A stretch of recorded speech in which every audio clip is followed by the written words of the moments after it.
Welcome to the Crime for Sleep channel. Let me know where you're watching from and what time it is. And don't forget to like, comment, and subscribe. Story 1. She thought it was junk at first, a scrap of masking tape stuck beneath her mailbox. But when she pulled it off, it revealed a brass key and a tag that read, "You forgot this." The key fit no lock in her house until she tried the abandoned shed 2 blocks away. I remember the first time I saw the Bauer case file. The manila folder sat on my desk, unremarkable among the stacks of paperwork that had accumulated over years of investigations. The office was quiet that evening, just the gentle hum of the fluorescent lights and the occasional distant ring of a telephone somewhere in the building. The radiator clicked softly as it pushed warm air through the vents, fighting against the November chill that had settled over the small town of Millfield. I poured myself a cup of coffee, my third that day, and watched as the steam rose in lazy curls above the mug. The clock on the wall ticked steadily toward midnight. I should have gone home hours ago, but something about this case had wrapped itself around my thoughts like fog around streetlights. Rebecca Bauer, 32 years old, elementary school teacher, missing for 17 days before her case landed on my desk. I ran my finger along the edge of the folder before opening it, feeling the slight resistance of the paper against my skin. The first photograph showed her house, a modest bungalow with white trim and blue shutters. Nothing remarkable, nothing that screamed danger or mystery. The report stated that Rebecca had last been seen leaving the school where she taught 3rd grade. Security footage showed her walking to her car at 4:17 p.m. on a Tuesday. She waved to a colleague, adjusted her bag on her shoulder, and disappeared into her silver Honda Civic.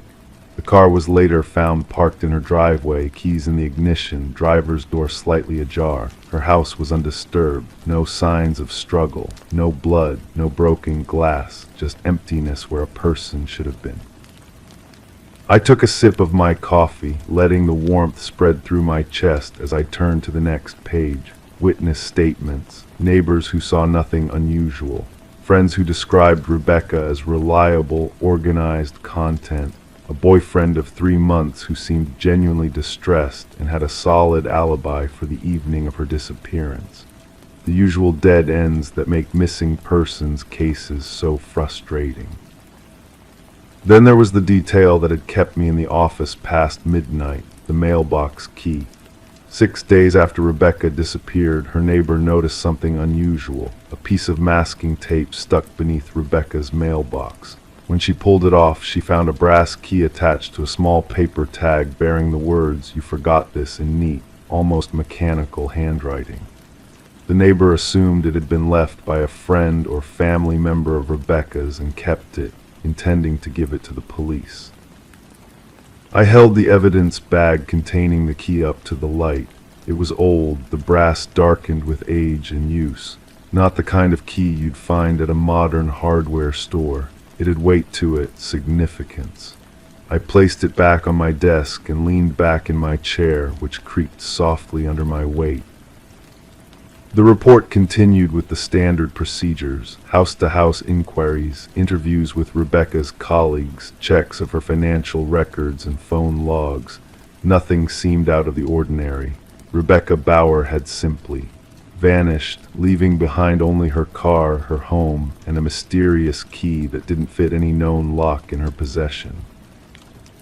I closed the file and rubbed my eyes. The caffeine was losing its battle with fatigue. As I organized my desk to leave for the night, I slipped the evidence bag with the key into my pocket. I told myself it was to examine it more closely at home, but truthfully, there was something compelling about that small piece of metal. It felt like it was calling to me, whispering promises of answers if only I could find the right lock. The next morning I returned to Rebecca's neighborhood. The November air was crisp, carrying the scent of decaying leaves and wood smoke. I walked slowly down her street, the key heavy in my pocket. Her house looked exactly as it did in the photographs, ordinary, unassuming, silent. I spoke again with the neighbors, asking if they'd noticed any abandoned buildings, storage units, or sheds in the area. Most shook their heads, but Mrs. Delano, an elderly woman who had lived on the street for 40 years, mentioned an old gardening shed behind what used to be the community garden, about 2 blocks away. Nobody's used it in years, she told me, her arthritic hands wrapped around a mug of tea. The garden committee disbanded after the drought of '09, and the property just sits there. City owns it now, I suppose. I thanked her and made my way toward the location she described. The lot was overgrown, wild grass and weeds reclaiming what had once been neat rows of vegetables and flowers. At the far end, partially hidden by untrimmed bushes, stood a small wooden structure. The shed was weathered gray, its paint long since peeled away by sun and rain. A rusted padlock hung from the door. I approached slowly, each step deliberate as dry leaves crunched beneath my shoes. The world seemed very quiet suddenly, no passing cars, no distant voices, just the occasional rustle of branches in the gentle breeze. I stood before the shed, studying the padlock. It looked old, similar in age to the key in my pocket.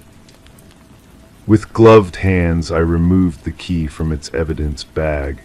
The metal felt cold against my fingers as I inserted it into the lock. For a moment, nothing happened. Then, with a reluctant groan of metal against metal, the key turned. The padlock opened. My heart beat steadily against my ribs as I removed the lock and placed my hand against the door.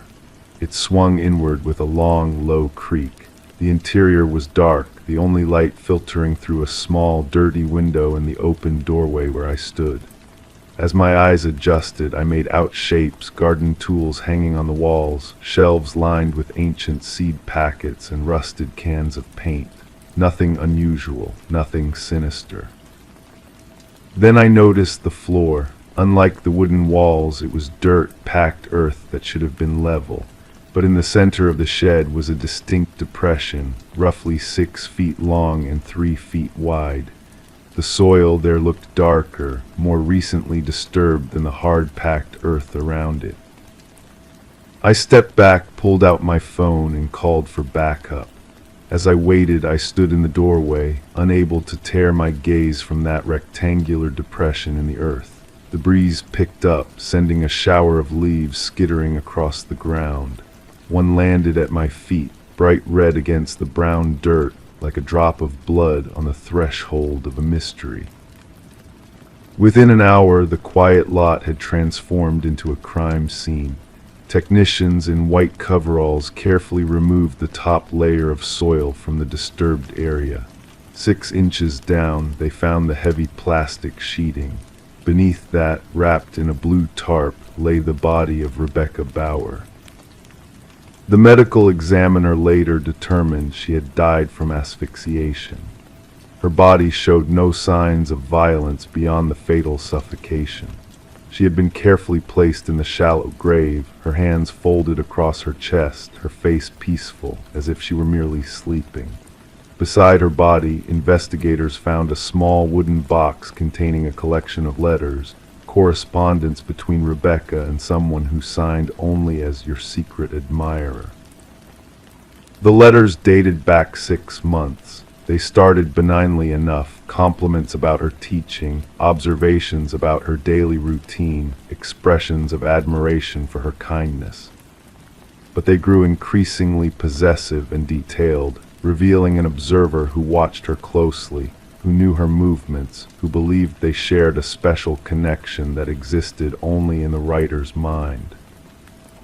The final letter, dated the day before her disappearance, read simply, "Soon we'll be together forever.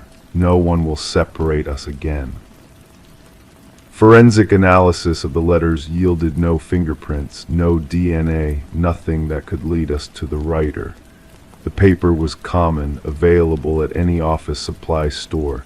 The ink came from a standard ballpoint pen. The handwriting matched the tag on the key, neat, precise, emotionless. We interviewed everyone in Rebecca's life again: colleagues, friends, students, parents, her boyfriend. We looked for anyone who might have harbored an obsession, anyone who might have believed themselves in a relationship with her that didn't exist. We compiled a list of past stalking cases in the county, checked sex offender registries, examined surveillance footage from businesses near her home and school. 2 months later, we still had no suspect. The case remained open, the file growing thicker with reports and interviews that led nowhere. The key, now back in its evidence bag, sat in my desk drawer, a reminder of a mystery that seemed determined to remain unsolved. Sometimes on quiet nights when the office empties and the only sound is the hum of the fluorescent lights, I take out that key and wonder about the person who taped it beneath Rebecca's mailbox. I wonder if they're watching us. I wonder if they're watching me.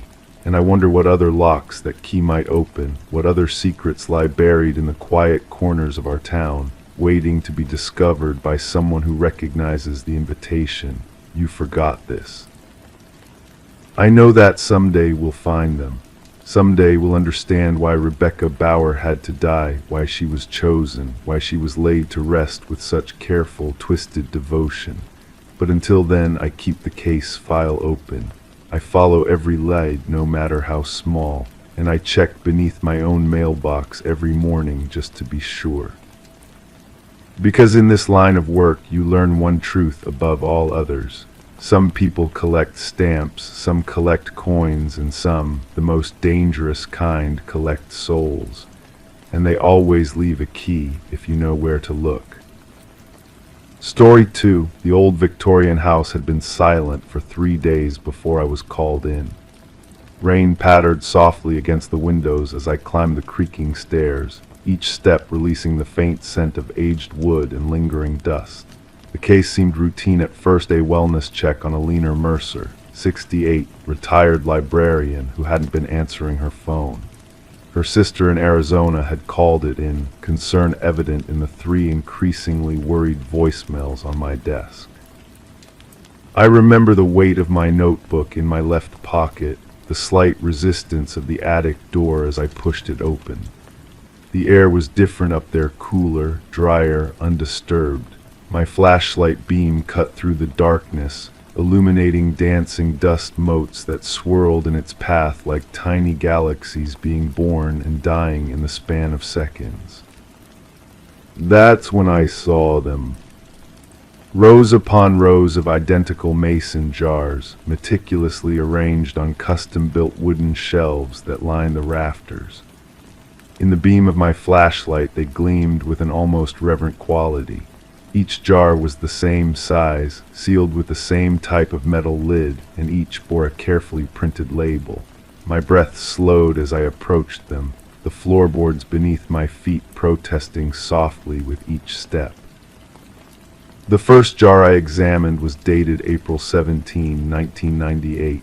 Below the date was a name, Margaret Holloway, and beneath that 3 simple words, she deserved it. The jar contained what appeared to be soil, dark and compact. I moved to the next one, Thomas Redgrave, September 3, 2001, never saw it coming. Another jar of soil, though this one seemed to have small fragments of something white mixed in. I didn't touch them. Something in my 20 years of detective work told me not to disturb these artifacts. Instead, I continued my slow progression down the line, documenting each label with methodical precision, the scratch of my pen against paper the only sound besides my measured breathing and the distant patter of rain. The jars continued chronologically, 12 in total spanning from 1998 to 2019, each with a name, each with a date, each with its cryptic phrase, and each containing what appeared to be soil, though the composition varied slightly from jar to jar. Some had tiny white fragments, others had threads of fabric, one had what looked like a shard of blue plastic. The final jar was different. It sat slightly apart from the others, and unlike its companions, this jar had no name. The date read December 2023, just 3 months away, and instead of a handwritten phrase, it bore a single printed sticker, "Soon." This jar was empty, waiting to be filled. I stood there for what felt like hours, though my watch insisted it was only minutes. The cold air seemed to wrap around me like a living thing, and the silence of the attic pressed against my eardrums. I've been in crime scenes that shouted their stories at you, blood spatter that recounted violence in vivid detail, overturned furniture that spoke of struggle and desperation. But this attic whispered, and somehow that was worse. I called it in. Within the hour, the house was awash with the subtle glow of police lights filtered through rain and fog. Crime scene technicians moved through the space with quiet efficiency, photographing and cataloging each jar. The medical examiner arrived, her face settling into the grave expression I'd come to recognize over years of working together. "Alina Mercer's body?" I asked quietly as she approached. "Not in the house," she replied, her voice barely above a whisper. "No sign of her anywhere." We expanded the search. Neighbors were interviewed, their faces illuminated by the soft yellow glow of porch lights as evening settled over the neighborhood. Mrs. Jameson next door remembered seeing Alina 3 days prior, rolling a large suitcase down her front walk. Going to visit her sister, Alina had said with a wave, but her sister in Arizona insisted there had been no such plans. The soil samples from the jars were sent to the lab. I remember sitting in my office the next day, the ceiling fan spinning lazily overhead, creating a hypnotic rhythm that matched the tapping of my pen against my desk. When the phone rang, the lab technician's voice held the carefully controlled neutrality of someone delivering difficult news. "Human remains," she said simply. "Cremated remains mixed with soil in varying concentrations. Different individuals in each jar based on preliminary DNA testing." The investigation shifted then, gaining momentum like a river after spring thaws. Records were pulled, missing persons cases from the dates on the jars were reviewed. Margaret Holloway had disappeared after leaving a book club meeting. Thomas Redgrave had been reported missing after failing to return from a solo hiking trip. Each name on a jar matched a cold case, a person who had stepped out of their lives and vanished, leaving ripples of grief and unanswered questions. And Alina Mercer had been the librarian in town since 1980, her gentle smile and quiet demeanor a constant in the community. Alina, who had access to public records, who ran the genealogy club, who knew everyone's stories. Alina, who had lost her husband under questionable circumstances in 1997, just 1 year before the first jar appeared in her attic. We found her 4 days later in a cabin by Lake Champlain. She sat in a rocking chair on the porch, watching the water lap against the shore as we approached. There was no resistance, no dramatic showdown. She simply nodded as if she'd been expecting us, the motion causing a strand of her silver hair to fall across her face. "I wondered when you'd come," she said, her voice soft and melodic, like someone reading a bedtime story. "I suppose you found my collection." In the interview room at the station, with its flat fluorescent lighting and hard metal chairs, Alina seemed small and fragile, but her eyes told a different story. They were clear and focused, watching me with the intensity of a predator tracking movement. "They each had secrets," she explained, her hands folded neatly on the table between us. "Terrible secrets that hurt people. Margaret was embezzling from the Children's Hospital Fund. Thomas was abusing his stepdaughter, each one of them hiding behind respectable faces while doing monstrous things.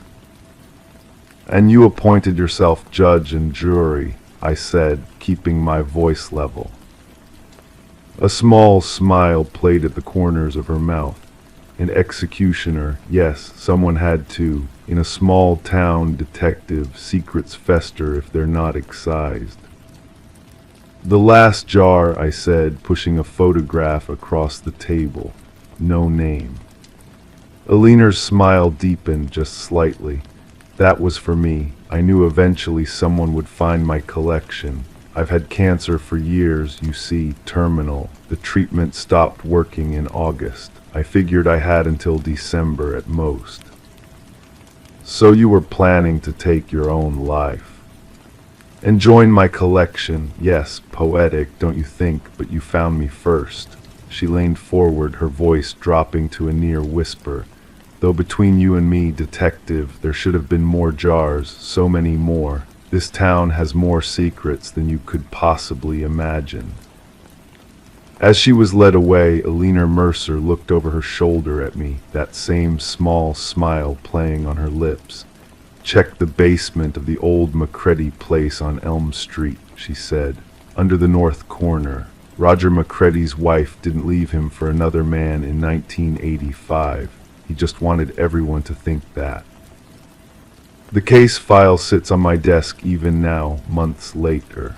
13 confirmed victims, their remains finally returned to grieving families. Alina Mercer died in prison 3 weeks ago, her cancer progressing faster than even she had anticipated. The last jar remains in evidence storage, still empty, its label a promise unfulfilled. Sometimes at night, when the rain taps against my window and sleep evades me, I think about those jars lined up in perfect rows. I think about the secrets people keep, and how in small towns those secrets seem to hang in the air like the dust motes in that attic, visible only when caught in the right light. And I wonder about the names Alina never had time to collect, the secrets she took with her to the grave. And I wonder, too, about my own secrets, and whether they would have eventually earned me a place on her shelf, a date, a name, and a jar of my own. Story 3, her niece handed it to her proudly, saying, "Look what I found in the woods." The doll's dress was handmade, its face cracked and stained, but the features were unmistakable. It looked exactly like her, right down to the scar above her lip. I remember the moment Sarah Jenkins first walked into my office at the county sheriff's department. The late afternoon light filtered through the blinds, casting long shadows across the worn linoleum floor. Sarah's fingers trembled slightly as she placed a small cardboard box on my desk. The air in the room seemed to thicken as she carefully lifted the lid, revealing what appeared to be an ordinary antique doll. "Detective Wilson," she said, her voice barely above a whisper, "I know this sounds absurd, but I think someone is watching me. I've been investigating cases in Oakwood County for nearly 20 years. Most are straightforward domestic disputes, property crimes, the occasional violent outburst fueled by alcohol or desperation. But Sarah's case would become the one that still visits me in those quiet moments between sleep and wakefulness." The doll was about 12 inches tall, with a porcelain face that had seen better days. A crack ran from the right eye down to the chin. The dress was handmade from faded blue cotton, with tiny pearl buttons running down the back. But what caught my attention, what made my skin prickle despite the warmth of the office, was the face. The features were sculpted with unsettling precision to match Sarah's. The wide-set eyes, the slightly crooked nose, and most disturbingly, the small, crescent-shaped scar above the upper lip. "My niece found it while playing near Blackwater Creek," Sarah explained, her finger hovering over but not touching the doll's face. "At first, I thought it was just a coincidence, but look at this." She turned the doll over. On the back of its cloth neck was a date, 4/17/2024, yesterday's date. "Someone made this recently," I said, stating the obvious as I carefully examined the doll. The porcelain was artificially aged, I realized, the cracks deliberately created to give the impression of antiquity. I took Sarah's statement, noting how she'd recently moved back to Oakwood after 15 years away. She'd purchased her grandmother's old house on Pine Ridge Road, the one that bordered the forest preserve. No, she hadn't noticed anyone following her. No strange phone calls, no threats, just an unsettling feeling of being watched whenever she walked in her garden at dusk. "I'm probably overreacting," she said, forcing a smile that didn't reach her eyes. "But that scar, it's so specific." I assured her we would investigate, though privately I wondered what we could realistically do. A creepy doll wasn't a crime. Still, something about the precision of it, the deliberate nature of the creation, left me uneasy. The following morning I drove out to Sarah's property. Pine Ridge Road wound through a stretch of countryside that had resisted development. The houses were set far apart, nestled among ancient oaks and maples just beginning to show their spring foliage. Sarah's grandmother's house was a Victorian structure with a wraparound porch and gingerbread trim in need of repair. Behind it stretched the forest preserve, a dense woodland that eventually connected to Blackwater Creek. Sarah made us coffee in delicate china cups that seemed at odds with her obvious distress. Dark circles underlined her eyes, suggesting a sleepless night. As we talked, I noticed a collection of photographs on her mantelpiece, Sarah as a child, standing in this very garden. Sarah at graduation. Sarah with an older woman I assumed was her grandmother. "How well do you know your neighbors?" I asked, gazing out the window at the nearest house, barely visible through the trees. "Barely at all," she admitted. "The Hendersons to the east, they've been here forever. My grandmother used to mention them. The house to the west has been empty for years." I spent the morning interviewing the Hendersons, an elderly couple who seemed genuinely surprised by my questions. Yes, they knew Sarah had moved in. No, they hadn't seen anyone unusual in the area. By lunchtime, I had nothing concrete to report, just a deepening sense that something wasn't right. 3 days later, Sarah called the station. Her voice was controlled, but I could hear the underlying panic. "There's another one," she said simply. This doll was smaller, made of cloth with button eyes. It wore a red coat identical to the one Sarah had worn while gardening the previous day. Pinned to its chest was a small, yellowed photograph, Sarah at about 12 years old, standing by Blackwater Creek. On the back, written in faded blue ink, "She doesn't belong here." The photograph troubled me more than the doll itself. It suggested this wasn't random. The perpetrator knew Sarah, or at least knew of her childhood connection to Oakwood. I had the area around Sarah's house patrolled regularly, but our department was small, resources limited. Sarah installed security cameras, changed her routines. For 3 weeks, nothing happened. Then on a rainy Tuesday morning, a package arrived on her doorstep, no postmark, no delivery record captured on camera. Inside was a miniature replica of Sarah's bedroom, detailed down to the pattern on her quilt and the books on her nightstand. The investigation intensified.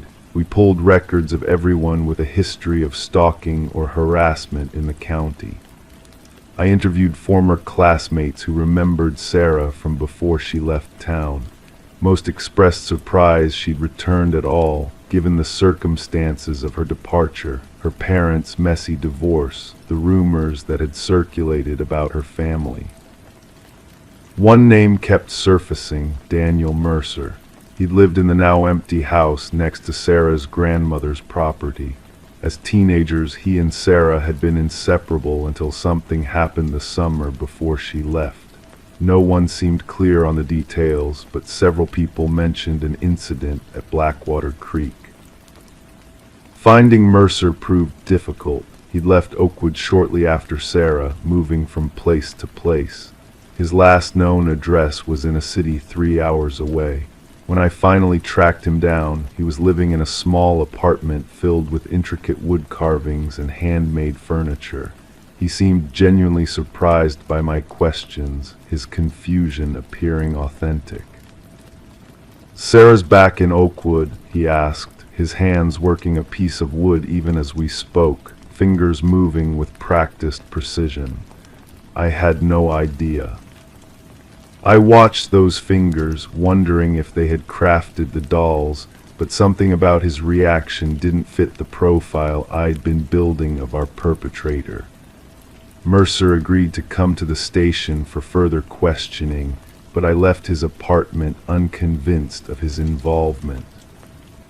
Meanwhile, the dolls continued to appear, each one more detailed, each one accompanied by some small artifact from Sarah's past.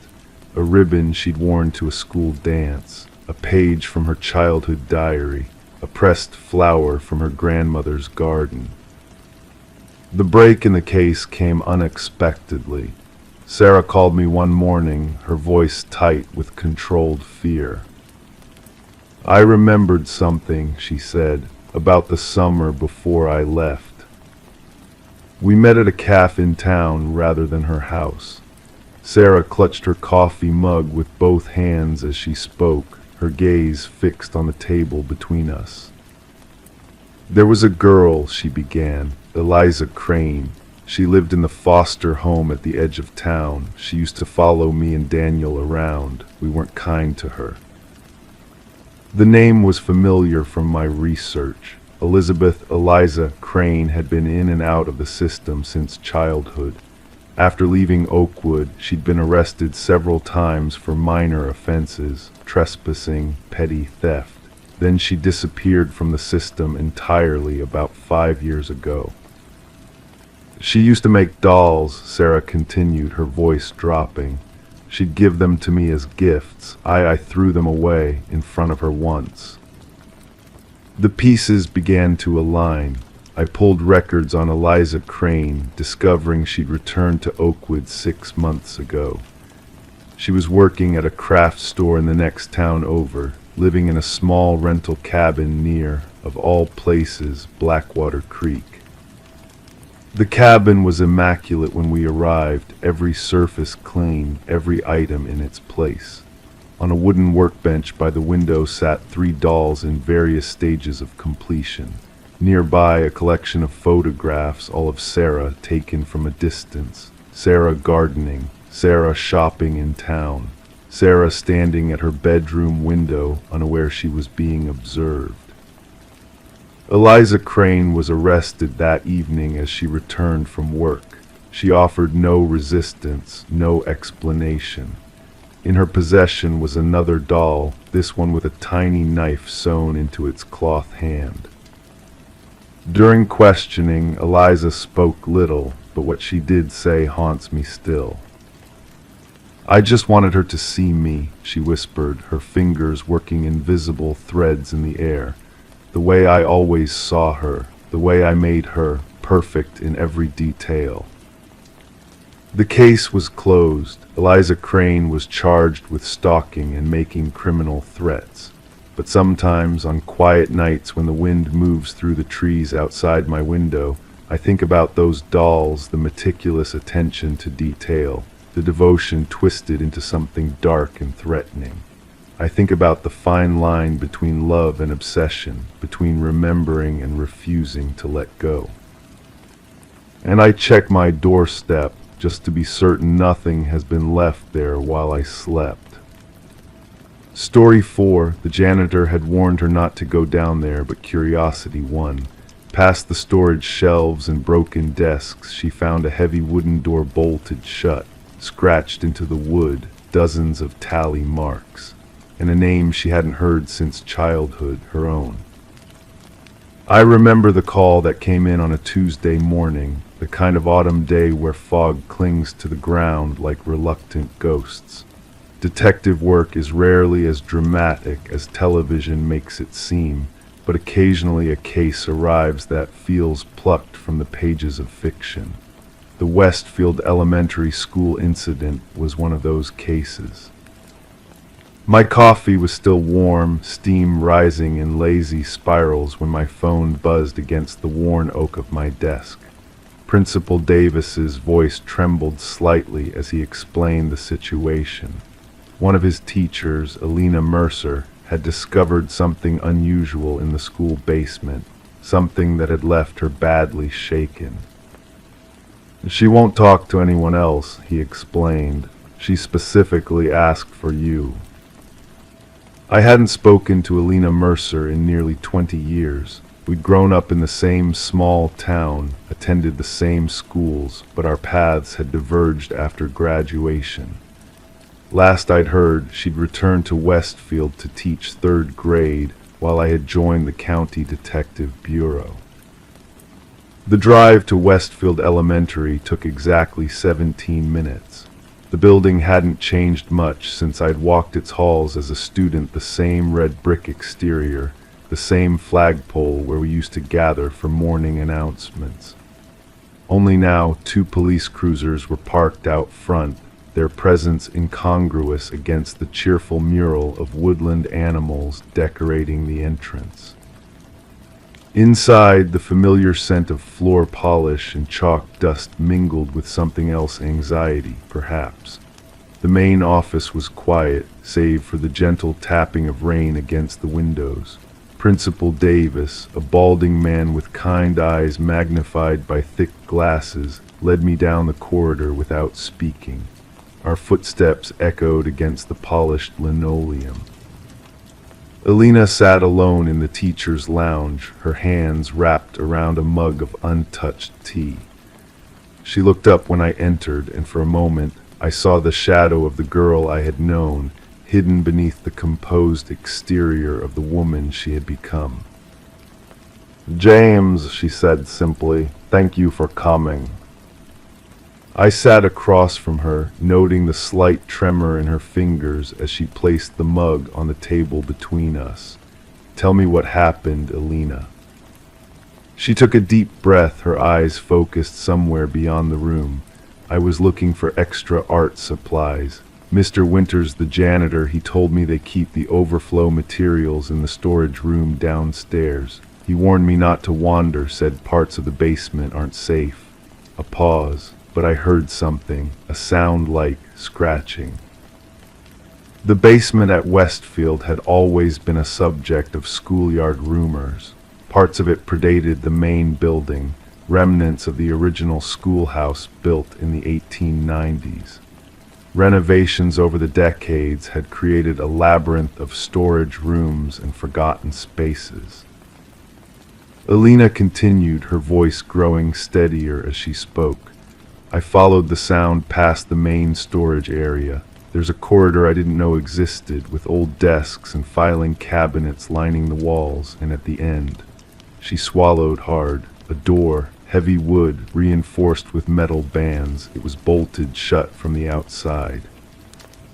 Principal Davis shifted uncomfortably beside me.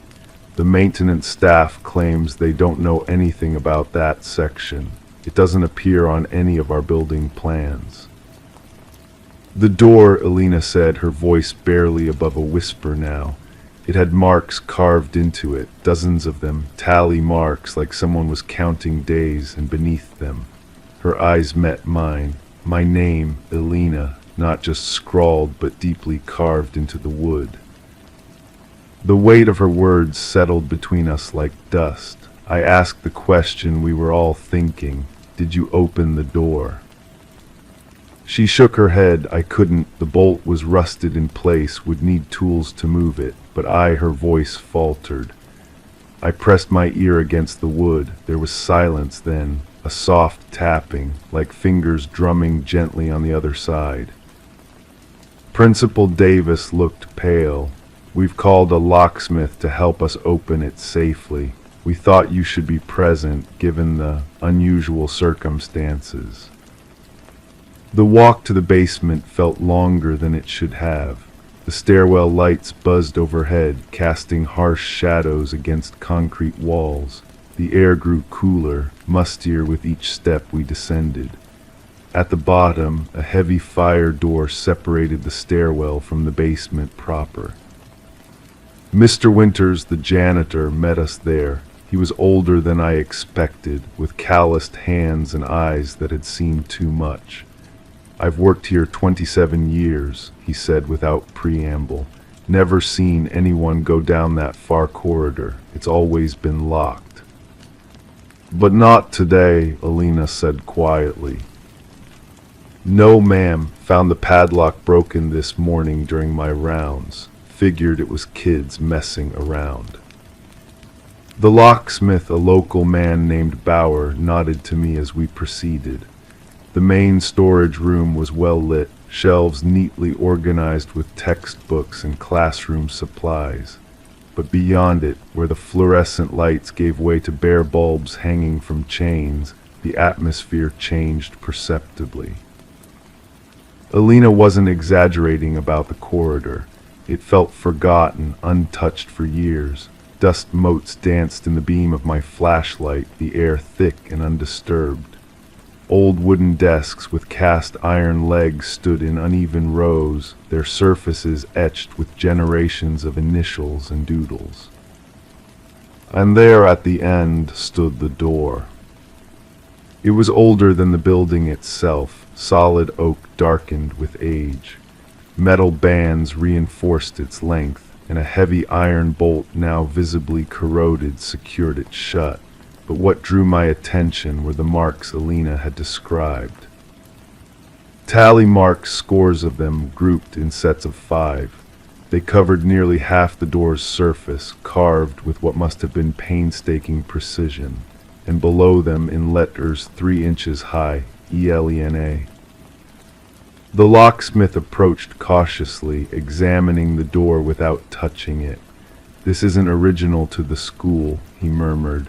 "This is colonial craftsmanship, likely salvaged from somewhere else, built into the foundation when they constructed this wing." "Can you open it?" Principal Davis asked. Bauer nodded, selecting tools from his case. The bolts seized up from age, but it should move. While he worked, I studied the tally marks more closely. They weren't random. The spacing was too precise, the depth too consistent.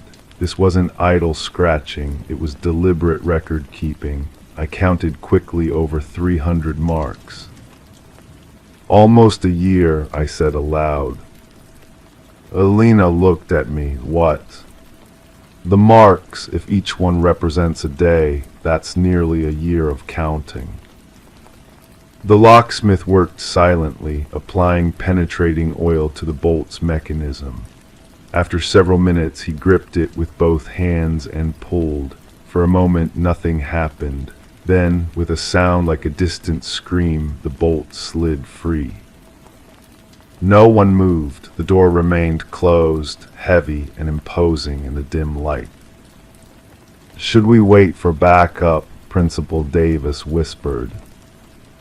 I shook my head. Whatever's behind there has been waiting long enough. Carefully, I placed my hand on the door's surface. It felt cool, almost cold beneath my palm. With steady pressure, I pushed it open. The hinges groaned, protesting movement after years, perhaps decades of stillness. Darkness greeted us, thick and absolute. My flashlight beam cut through it, revealing a space no larger than a modest walk-in closet. The walls were bare stone, the floor packed earth. Empty, save for a small wooden chair positioned in the center of the room.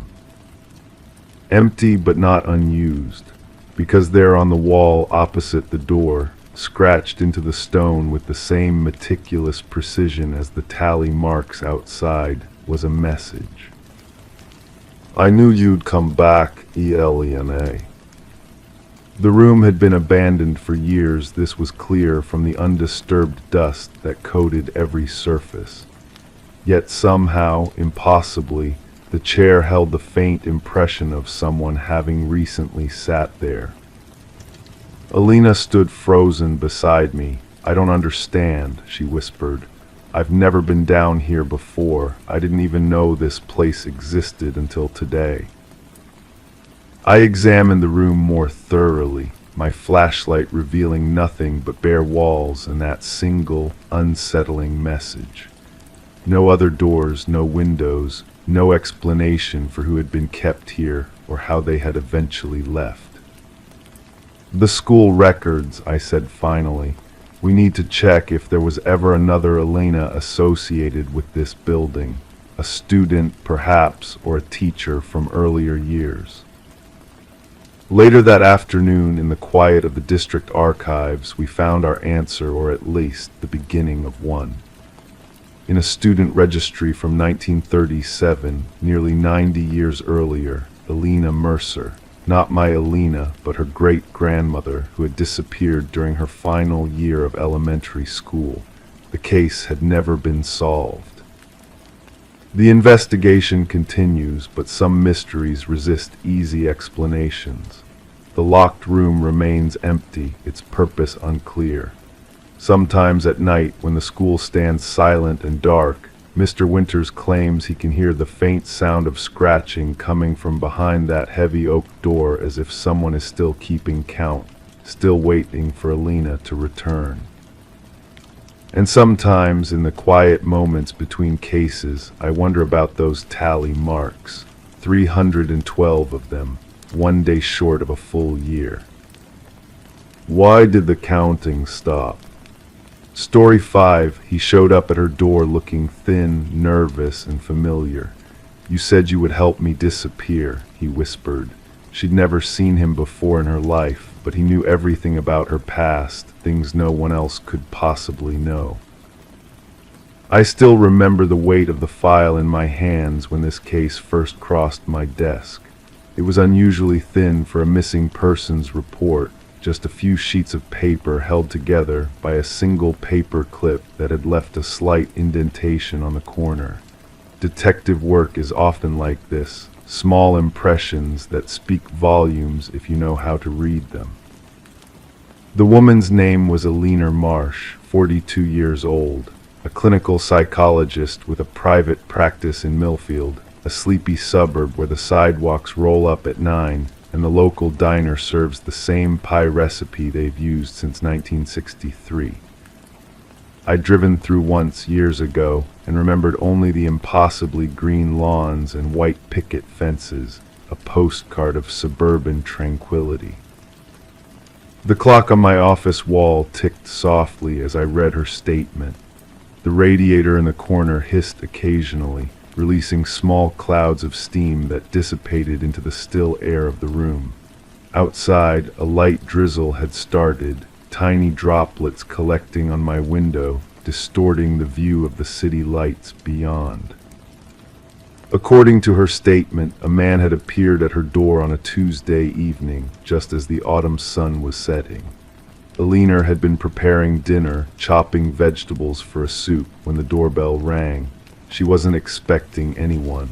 The knife had left a damp mark on her countertop as she set it down, a small half-moon of moisture that would dry by the time she returned. He was thin, she told the responding officer. Not just slim, but hollow somehow, like someone who'd been sick for a long time. His clothes hung off him. Good quality, but worn too many times without washing. What struck her most were his eyes, familiar, she said, as if she'd known him for years, but she was certain they'd never met before. His hair was dark with flecks of premature gray at the temples, his face unshaven but not quite bearded. The kind of face that would blend into any crowd, remarkable only in its unremarkability. "You said you would help me disappear," he had whispered, his voice hoarse as if unused to speaking.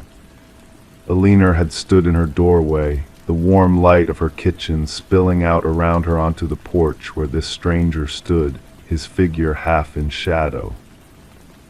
"I think you have the wrong person," she had told him politely, her hand already moving to close the door.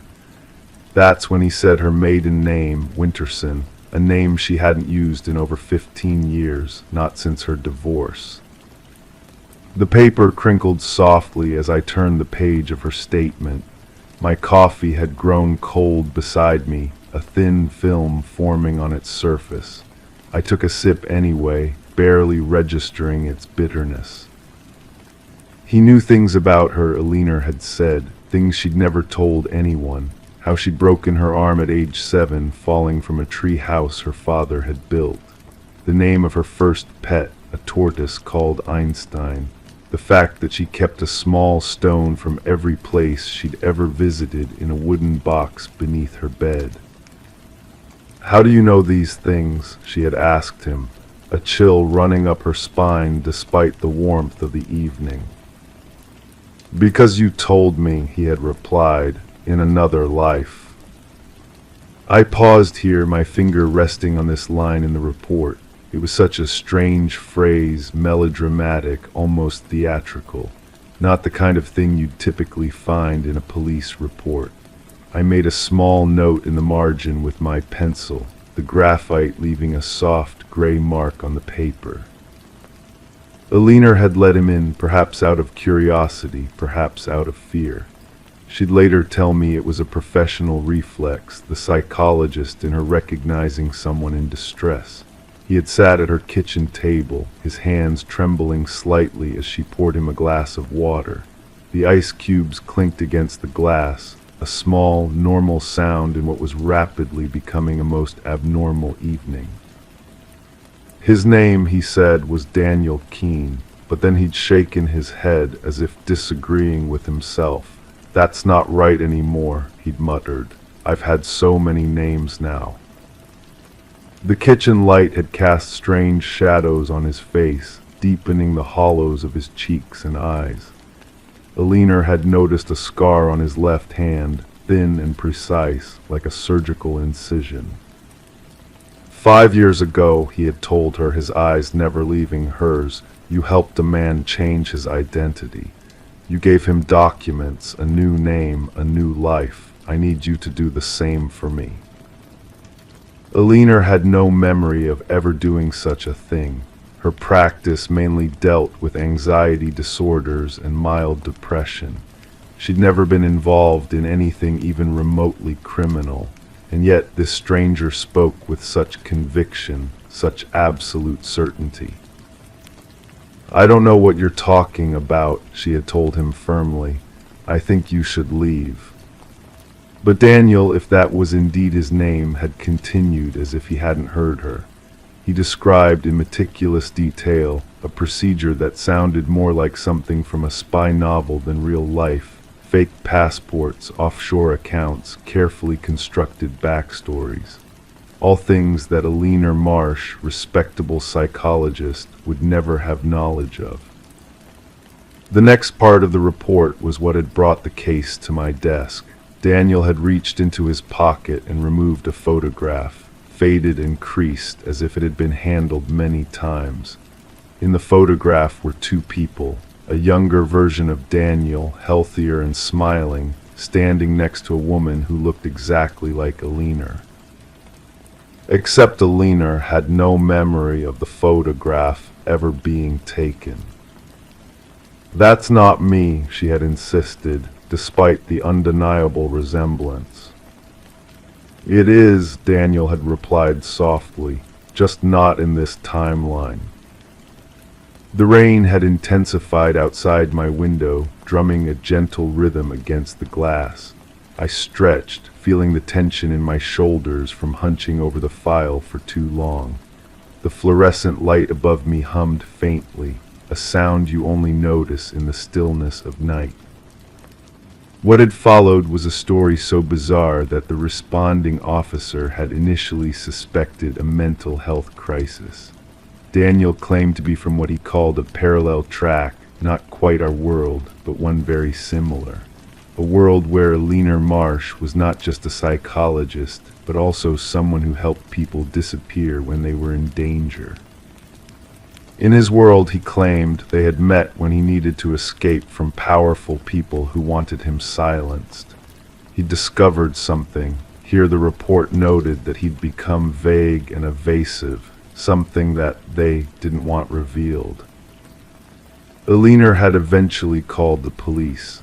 Daniel had not resisted when they arrived, allowing himself to be led away calmly, almost as if he'd expected it.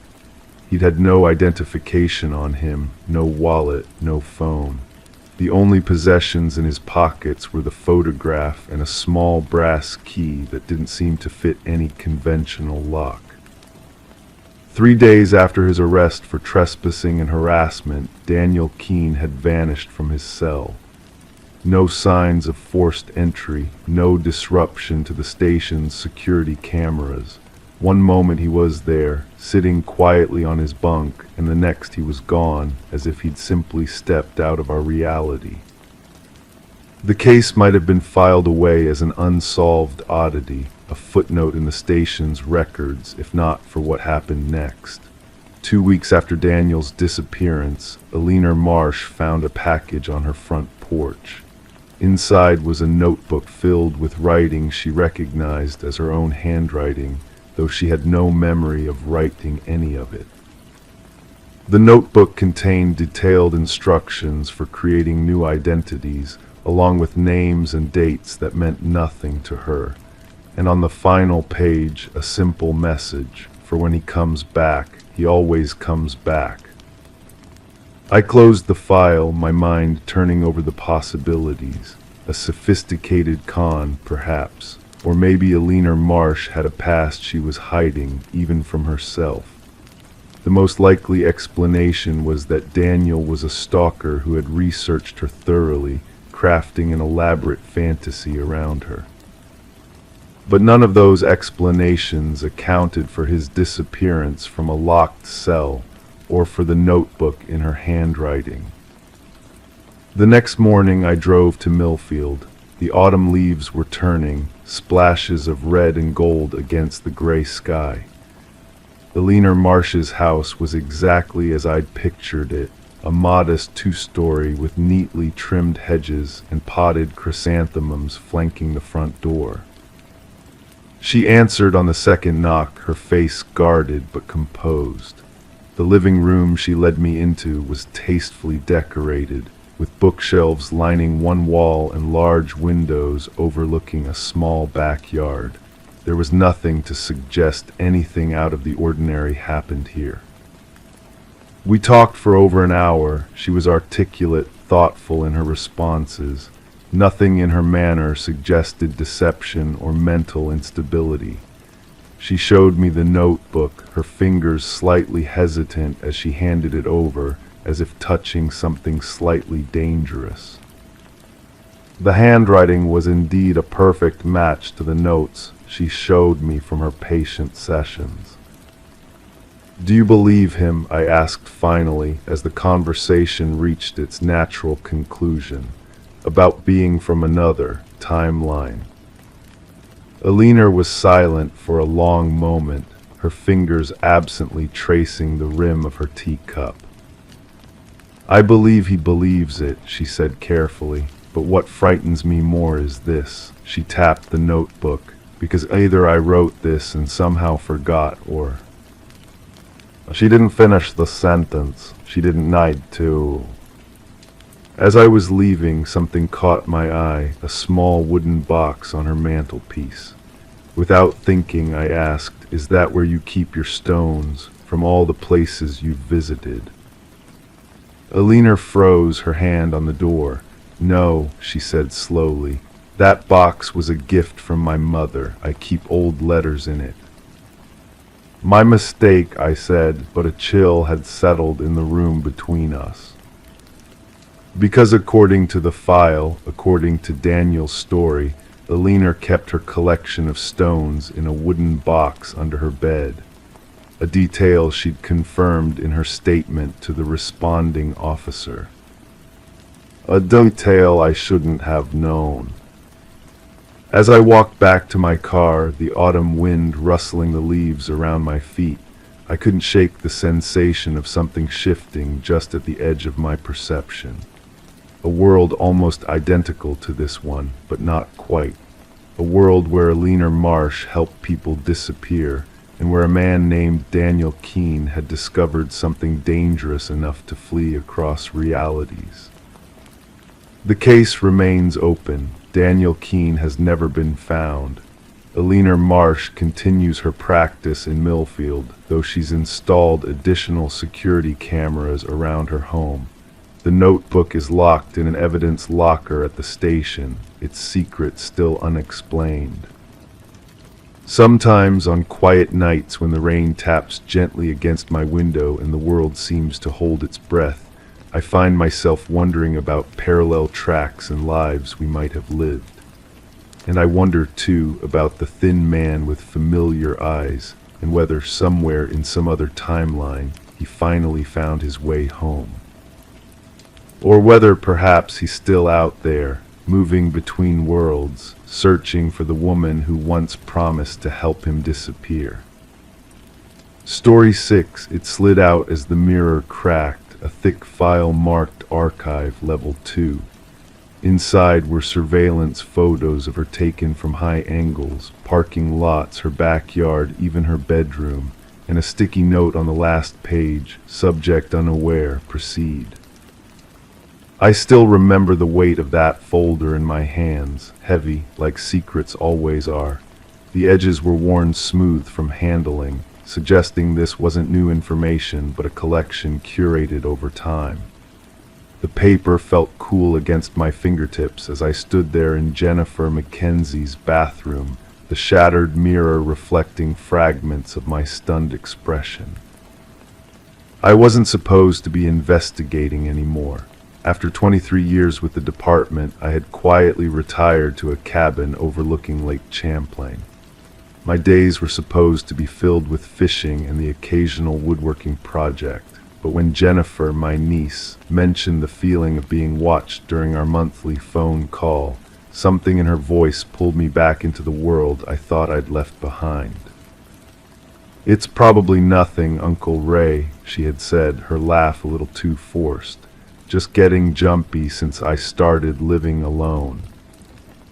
The bathroom was small, with pale blue tiles that had begun to show their age. The mirror had broken when I was checking behind it for a leak Jennifer had mentioned. What I found instead was this folder, tucked into a hollow space in the wall that someone had carefully cut out and concealed. I lowered myself onto the edge of the bathtub, the porcelain cool through my jeans. The house was silent except for the occasional creak of settling wood and the distant sound of traffic sliding past outside. The first photograph showed Jennifer entering her office building, the image taken from across the street, the zoom lens capturing her expression as she checked her phone. The timestamp read 8:17 a.m. April 3rd, just 2 months ago. The next several photos followed a similar pattern. Jennifer at the grocery store, Jennifer walking her small terrier in the park near her house, Jennifer sitting alone at a window table in her favorite coffee shop. Each image carried the same clinical quality, documenting her movements with methodical precision. No artistic angles, no emotional content, just surveillance, pure and simple. My training from decades in law enforcement kicked in as I laid each photo on the bathroom floor in chronological order. The timeline stretched back nearly 6 months. Whoever was watching Jennifer had been patient, thorough, professional. This wasn't the work of a typical stalker. The angles suggested access to security cameras or specialized equipment. The clarity spoke of resources beyond what most individuals would possess. The bathroom light hummed softly overhead as I examined each image more closely. My hands didn't shake, they never did during an investigation, but I felt a heaviness in my chest that had nothing to do with my age and everything to do with the coldness of what I was seeing. Someone had been documenting my niece's life with terrifying thoroughness, and she had no idea. I reached the final section of photographs and my breath caught. These were taken inside her home. Jennifer reading on her couch, Jennifer cooking dinner, Jennifer asleep in her bed. The intrusion was absolute, intimate in a way that made my skin crawl. The camera angles suggested hidden devices placed high in corners, in light fixtures, in places she'd never think to look. The last page wasn't a photograph, but a printed email with that sticky note attached. The email itself was sparse, with no header or signature. Subject maintains routine behaviors, no contact with targets of interest. Surveillance to continue until Phase 2 authorization. Request additional resources for interior monitoring upgrade. I carefully reassembled the file, my mind working through the implications. Jennifer was 32, worked as an environmental compliance specialist for a mid-sized consulting firm, dated occasionally but was currently single, and lived a life so ordinary that this level of surveillance seemed wildly disproportionate. What could possibly make her a person of interest to anyone with these kinds of resources? The question haunted me as I slipped the folder into my jacket and began examining the bathroom more carefully. It took nearly 40 minutes of meticulous searching before I found the first camera, a pinhole lens embedded in the decorative molding above the shower. So small that you'd never notice it unless you were specifically looking for something exactly like it. By the time Jennifer returned from her errands, I had found 3 cameras in the bathroom alone. I told her I'd accidentally broken her mirror while checking the pipes. I didn't mention the folder or the cameras, not yet. First, I needed to understand what we were dealing with, and warning her prematurely might only trigger Phase 2, whatever that meant. "Don't worry about the mirror," she said, setting her grocery bags on the kitchen counter. It was old anyway, but did you find what was causing that dripping sound? I shook my head, forcing a smile that felt foreign on my face. False alarm, probably just the pipes settling. That night I sat in my car across the street from Jennifer's house, the folder open beside me. The streetlight cast a soft amber glow across the photographs as I began making notes. The surveillance had patterns. Certain days were more heavily documented than others.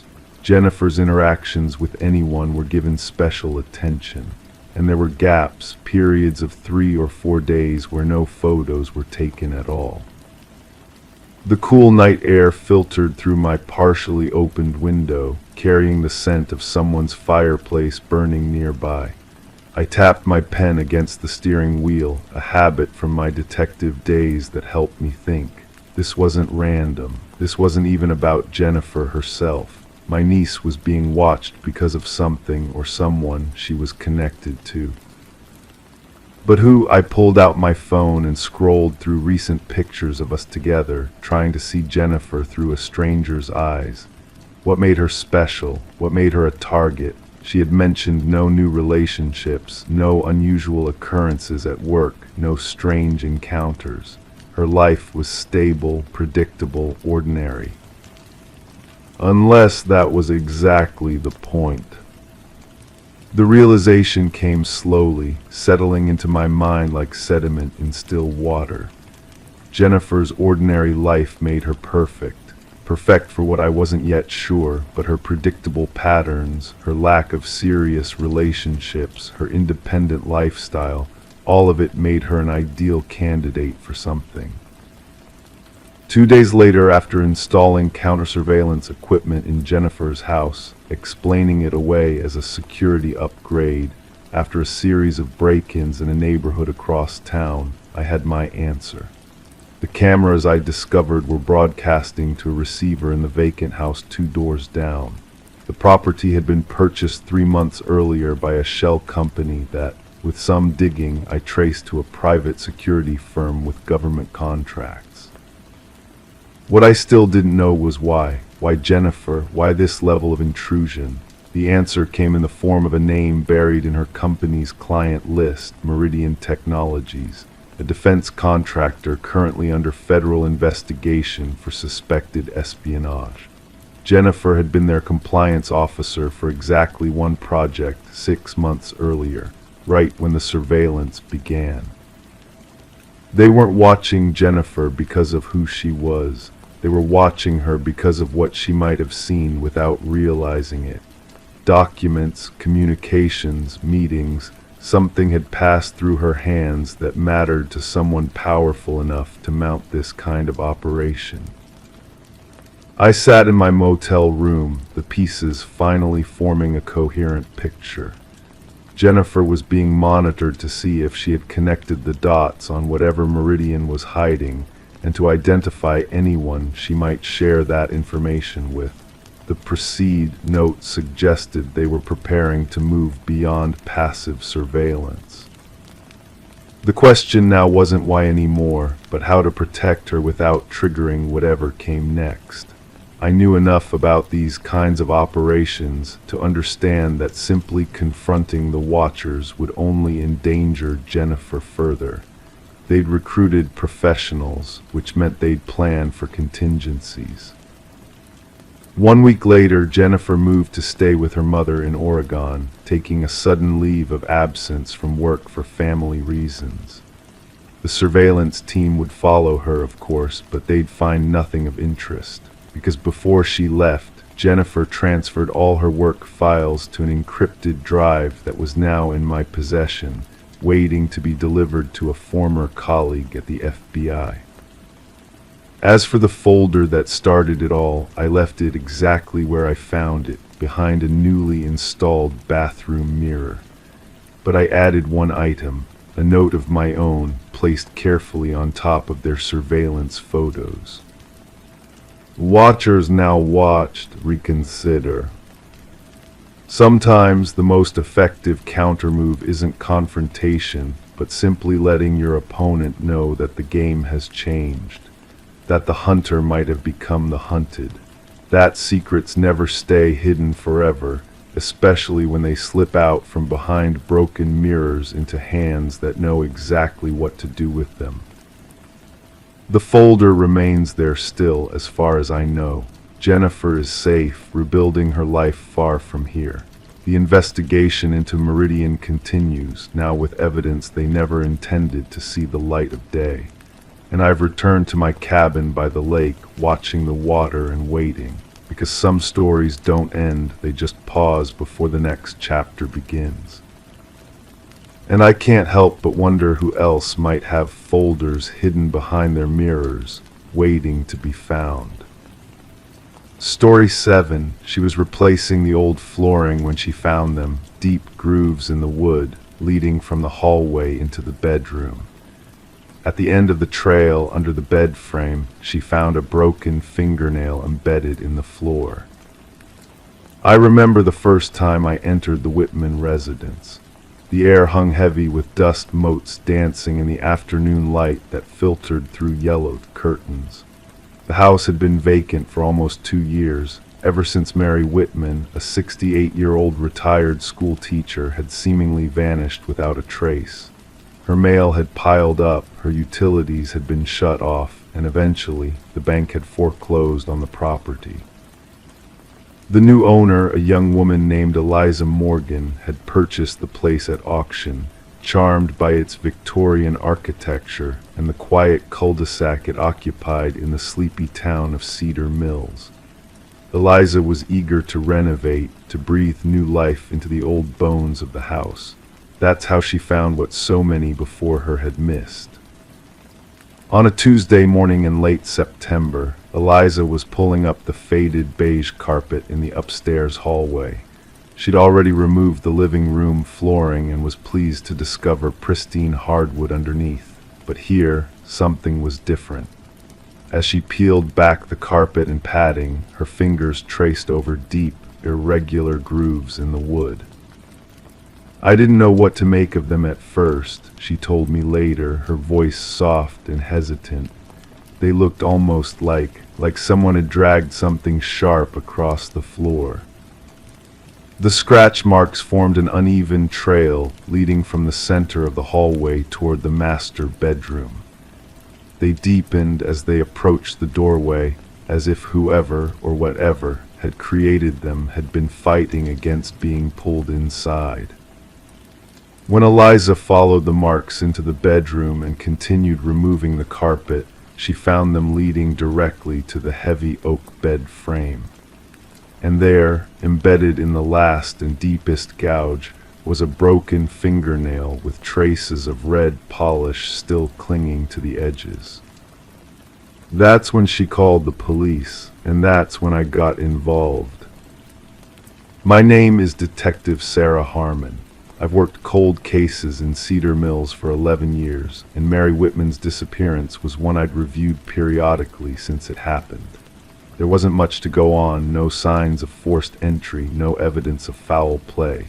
Her purse and wallet were still in the house, but her car was gone. The prevailing theory had been that she'd suffered some kind of mental break, driven away, and met with an accident somewhere remote where her vehicle hadn't been discovered.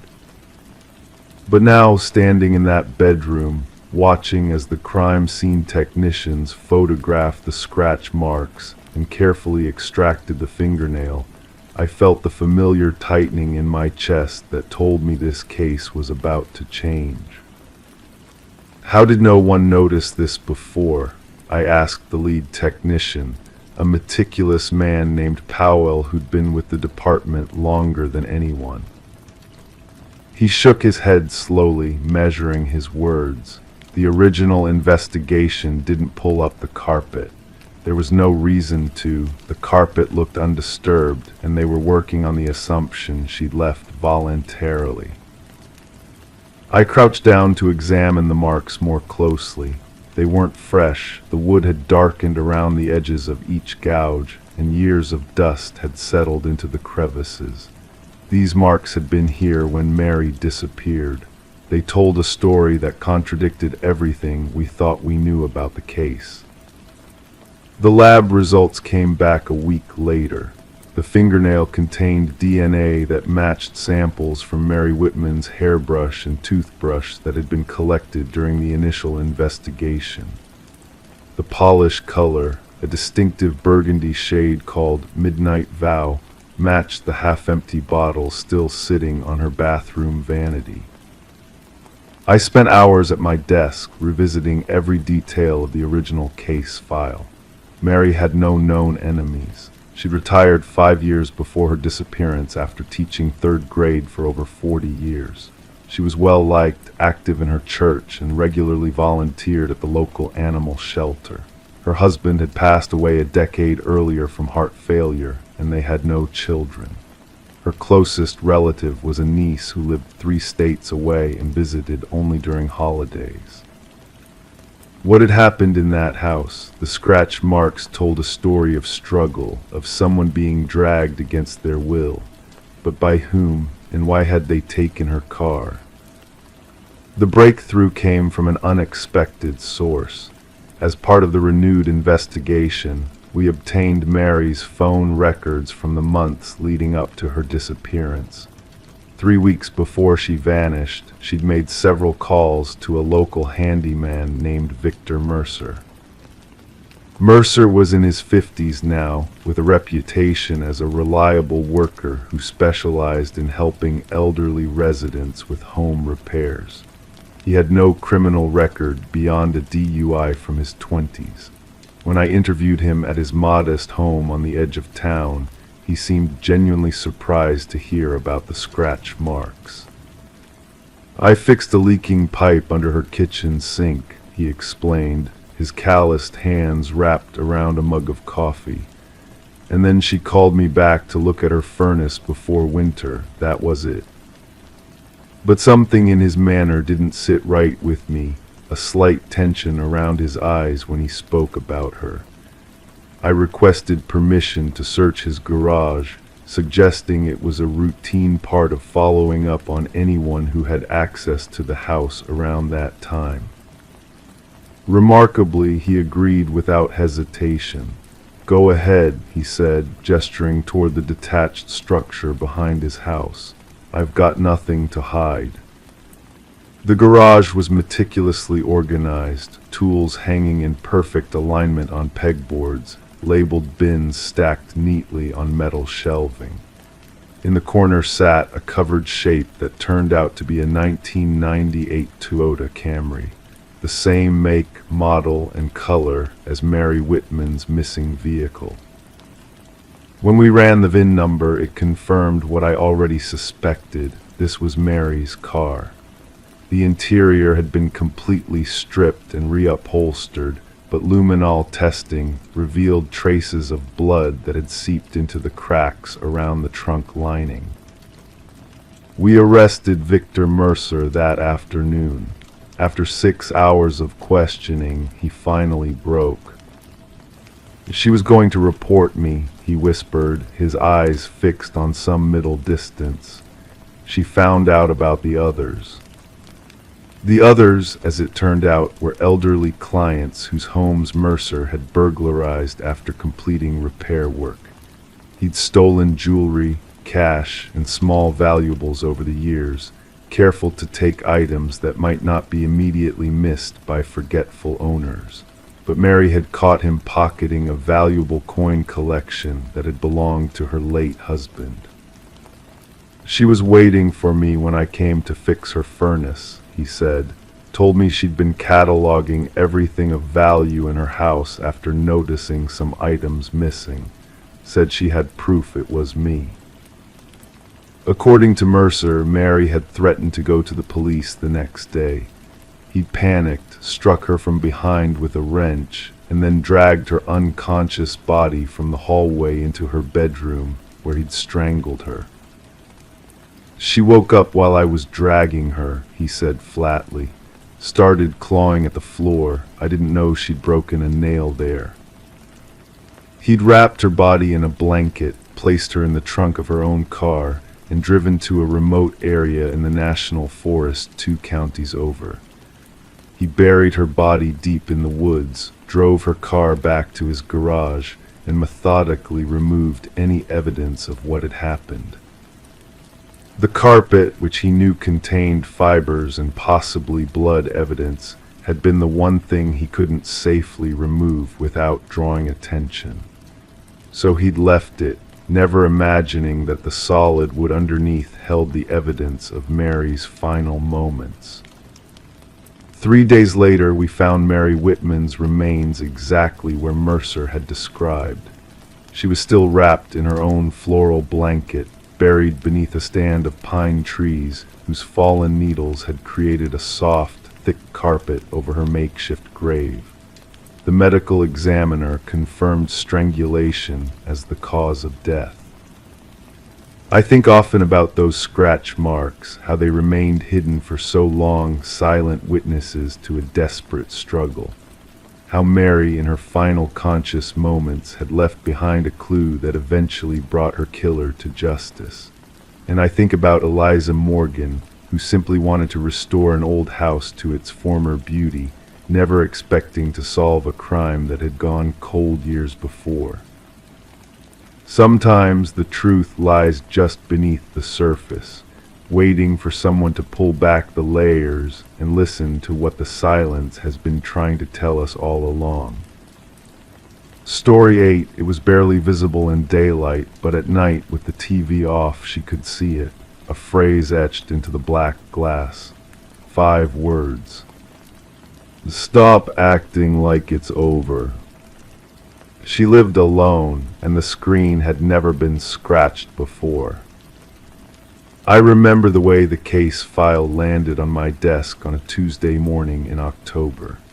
The air conditioning in the precinct hummed too loudly that day, creating a white noise that seemed to drown out conversation. Detective Marin had placed the manila folder beside my coffee cup without ceremony, the corner of it absorbing a small ring of moisture from the bottom of my mug. This one's different, she said, her voice low and measured.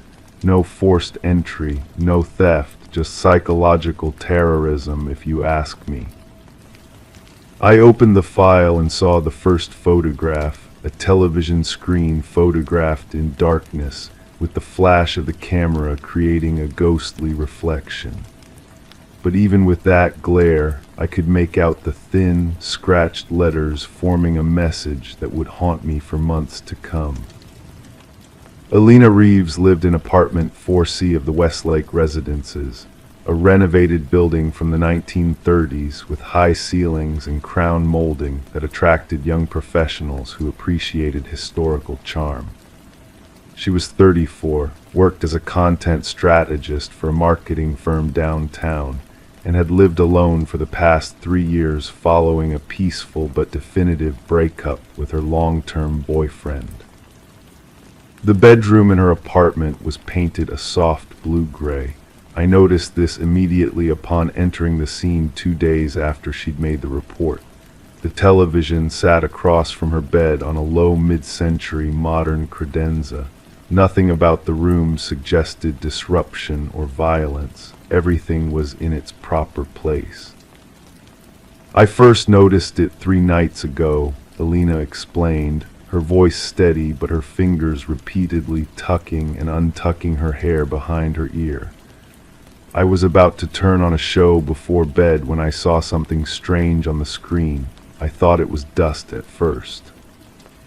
She described how she'd reached for a microfiber cloth to wipe it away, but as her hand approached the screen, the overhead light caught the grooves in the glass.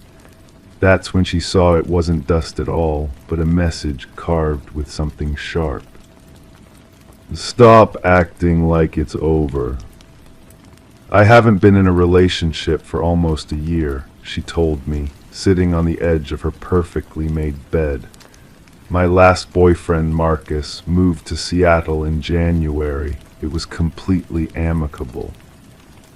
I nodded, making notes in my small leather-bound notebook, the pages making a soft sound as they turned. The pen left smooth blue ink trails across the paper as I documented her statement. "And you're certain no one else has a key to your apartment?" I asked, looking up from my notes.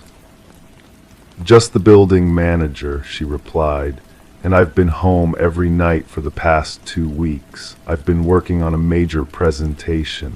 I would have noticed if someone came in."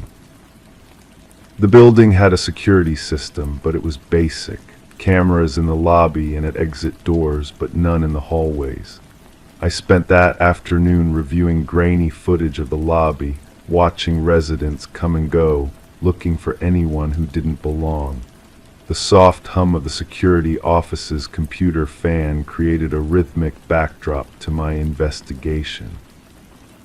The following day, I interviewed the building manager, a man named Harris with thinning hair and glasses that slid down his nose when he talked.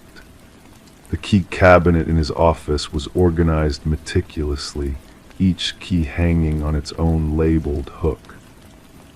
"I haven't been in Ms. Reeves' apartment since she moved in," he assured me, his voice carrying a slight tremor that I've learned comes with age rather than deception.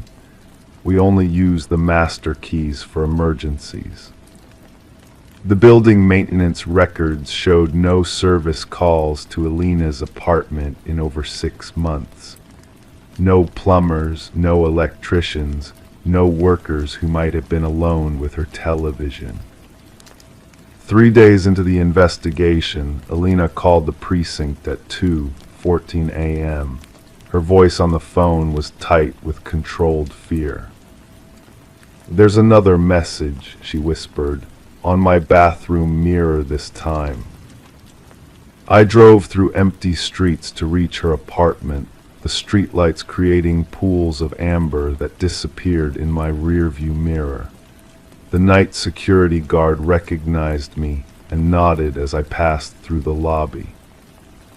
Written in what appeared to be lipstick on her bathroom mirror were 4 words: "Remember what you promised."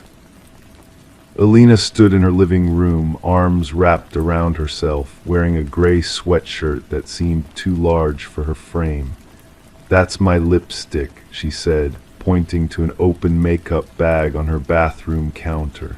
"But I didn't write that. I was asleep." I examined her windows, all locked from the inside. The door showed no signs of forced entry. The security camera in the lobby hadn't captured anyone unusual entering the building. "Did you make a promise to someone?" I asked, sitting across from her at her small kitchen table. something important that someone might feel you've forgotten. She shook her head slowly, then stopped. A small crease formed between her eyebrows. Wait, she said, there was something, but it was years ago. Alina told me about a friend from college, Diane Mercer. They had been close roommates for 3 years. Before graduation, during a late-night conversation after too many glasses of wine, they had made a pact. If either of them ever reached a point of true success in their careers, they would help the other. But we lost touch, Alina explained. Last I heard, she was struggling to find steady work. That was maybe 4 years ago. It took another day to locate Diane Mercer. She was working at a small design agency across town.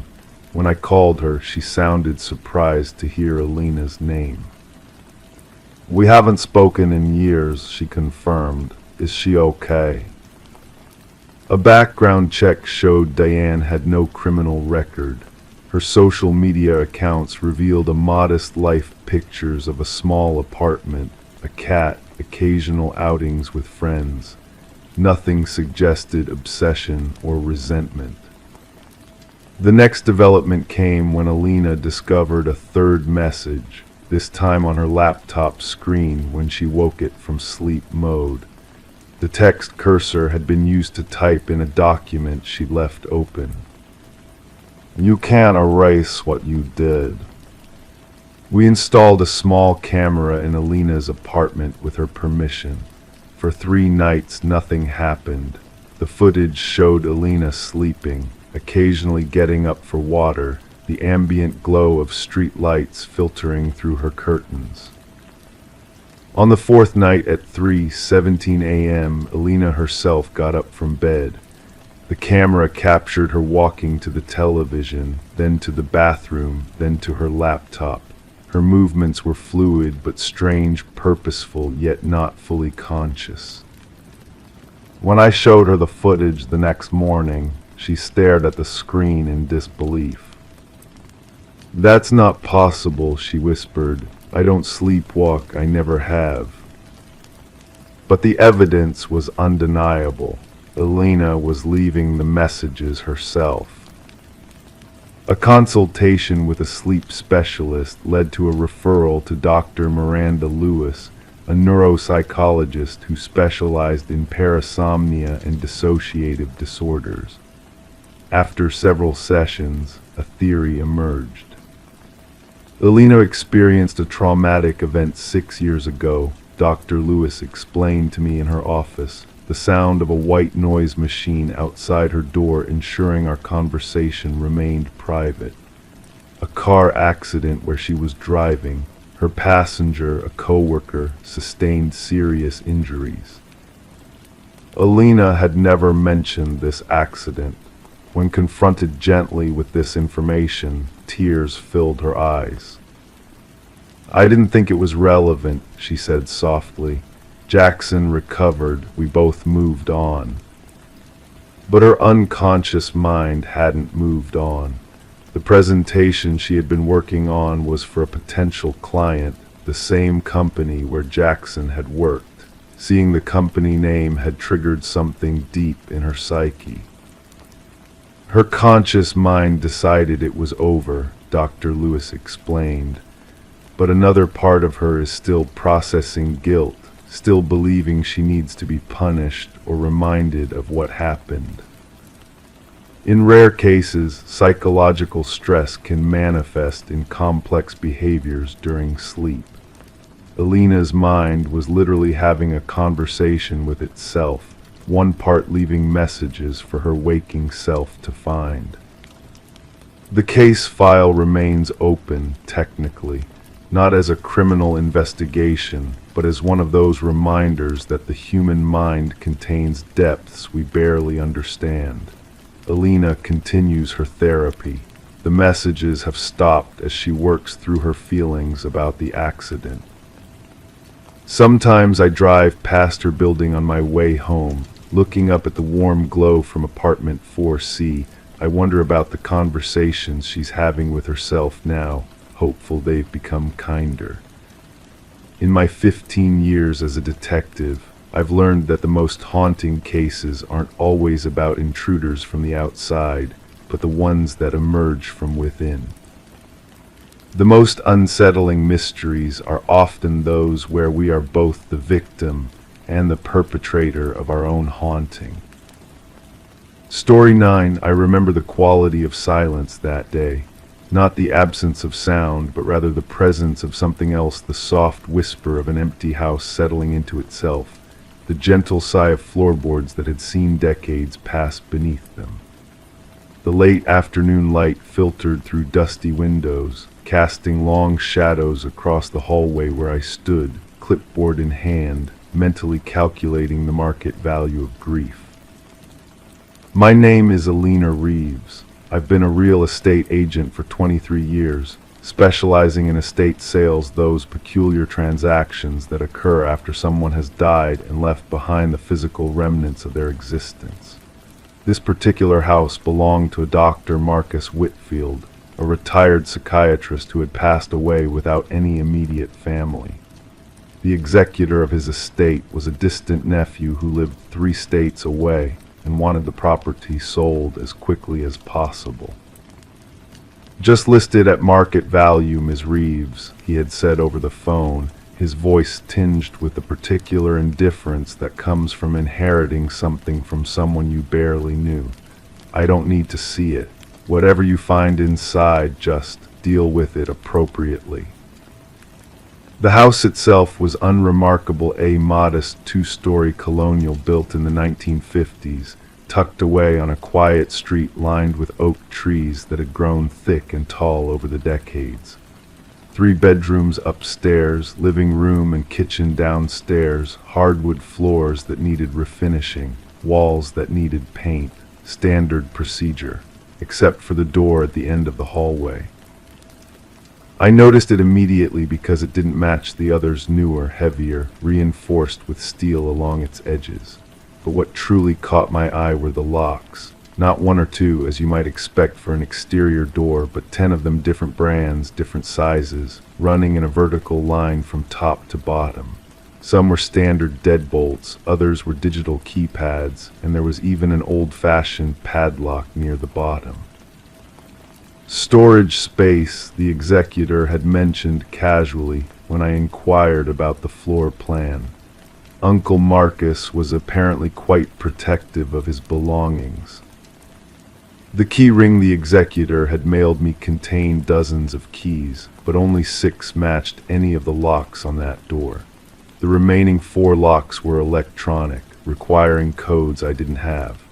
I noted this in my preliminary report and continued with my assessment of the rest of the house, measuring rooms and taking photographs, but my thoughts kept returning to that door. I called the executor that evening. "Mr. Whitfield, I'm having trouble accessing what appears to be a basement door. There are multiple locks I can't open." "Is it necessary to check?" His voice sounded strained, almost nervous. "Can't you just list the house as is?" "I need to document everything for proper valuation. If there's additional square footage down there, it affects the listing price." He sighed deeply. "I'll email you the codes. My uncle left them in a sealed envelope with his will.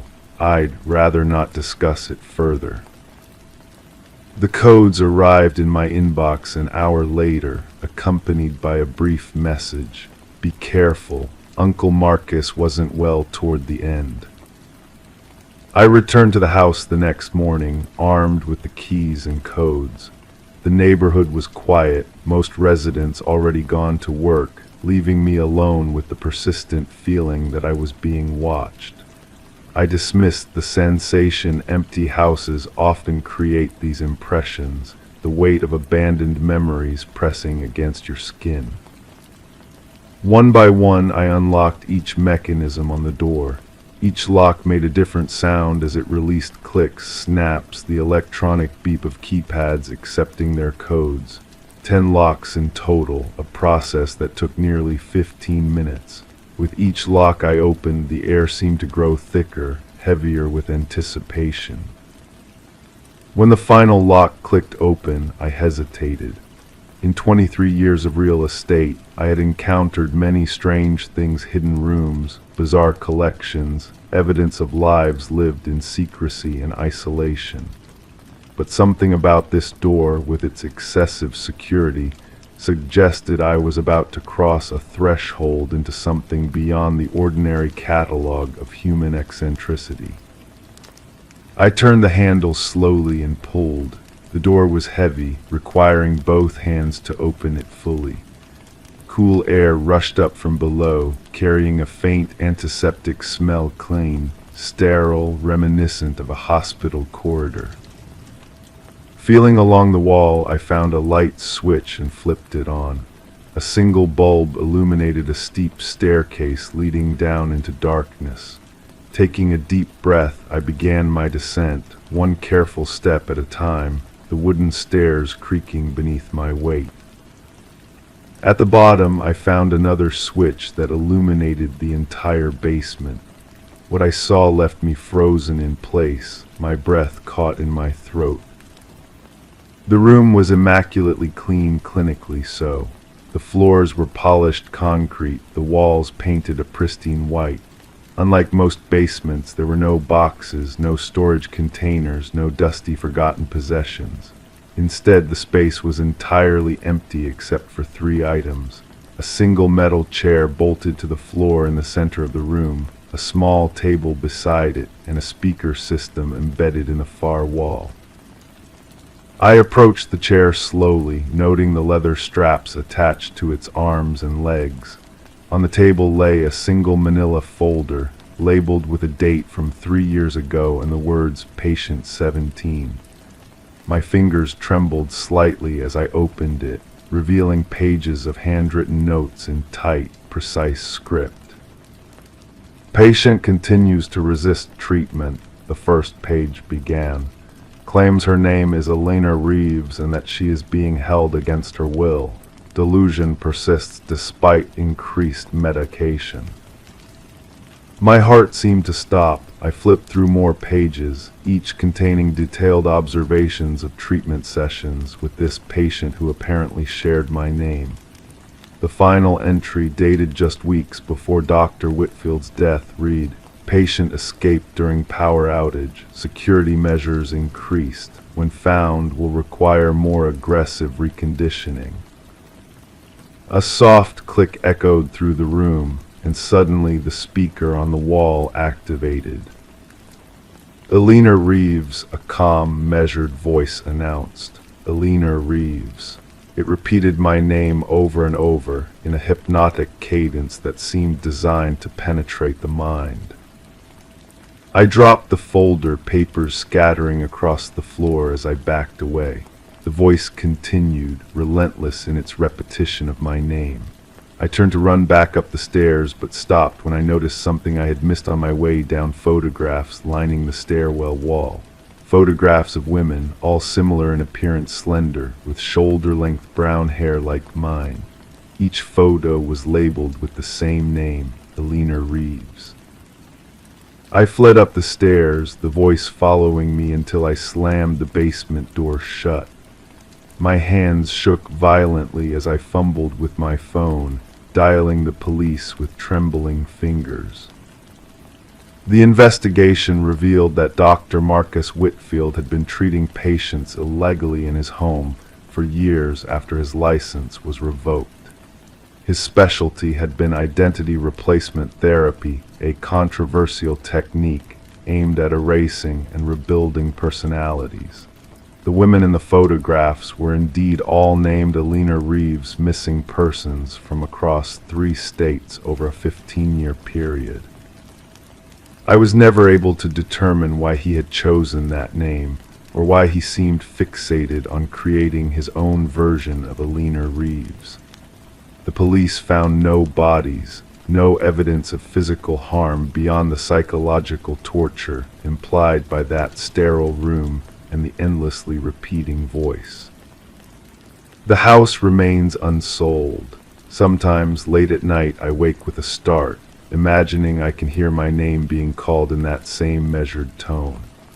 And I wonder, with a chill that never quite leaves my bones, if somewhere in some other house with a locked basement door, another Alina Reeves is listening to her name, forgetting who she used to be and becoming who someone else wants her to be. The most terrifying part, I've started noticing gaps in my own memory, days I can't account for, conversations I don't remember having.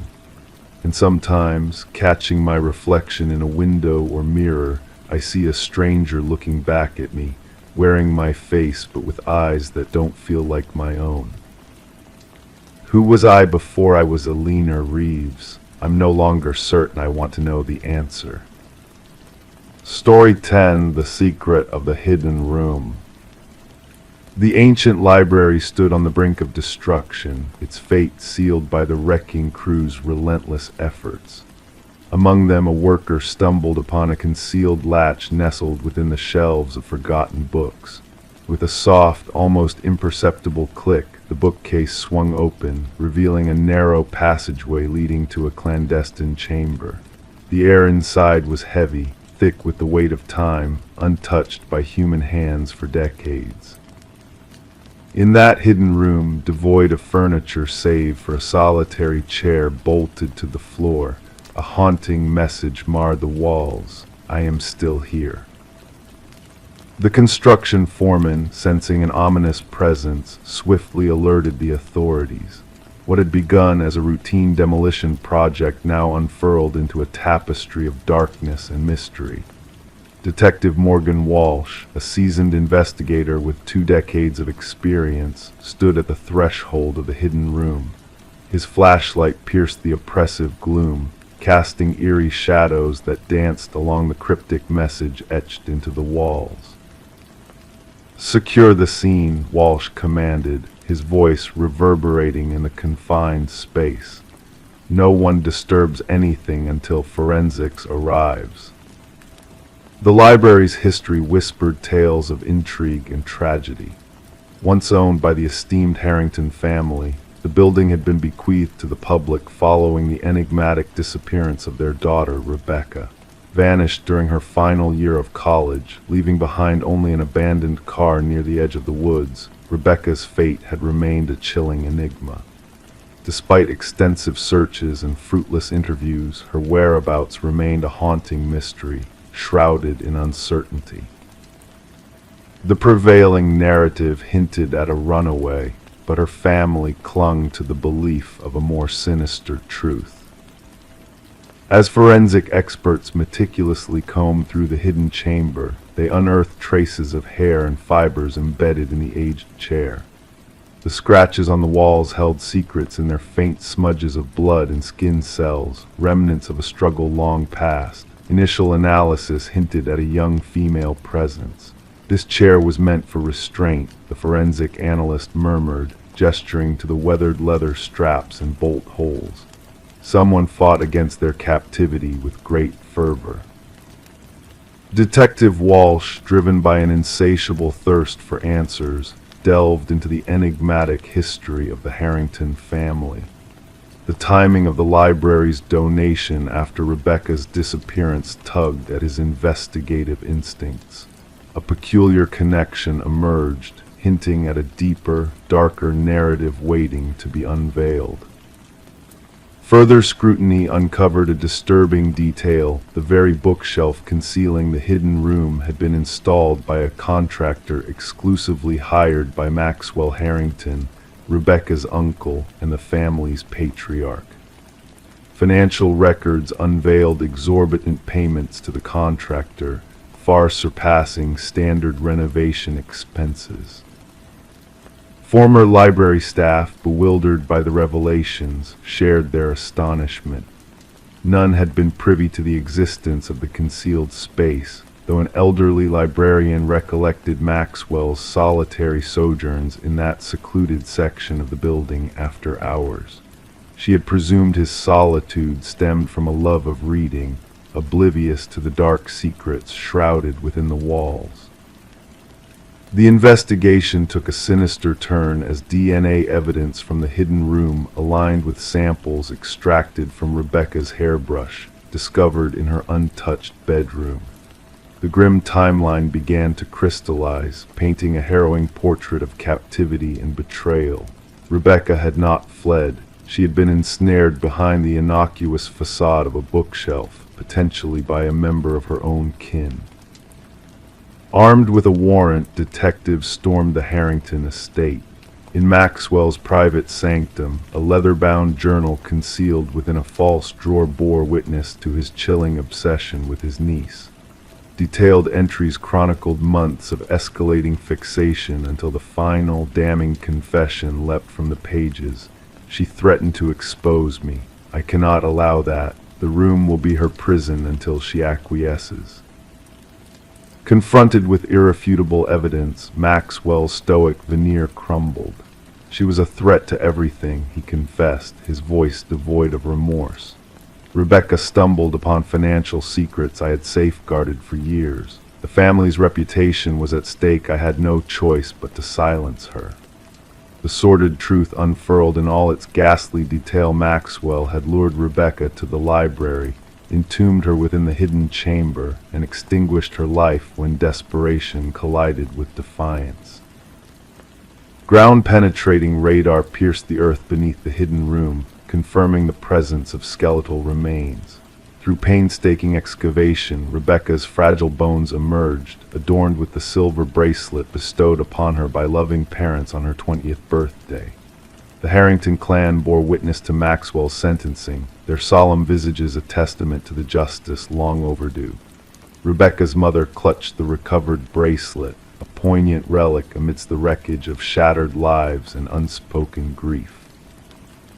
The library's demolition, once imminent, now stood suspended in a liminal space of mourning and reckoning.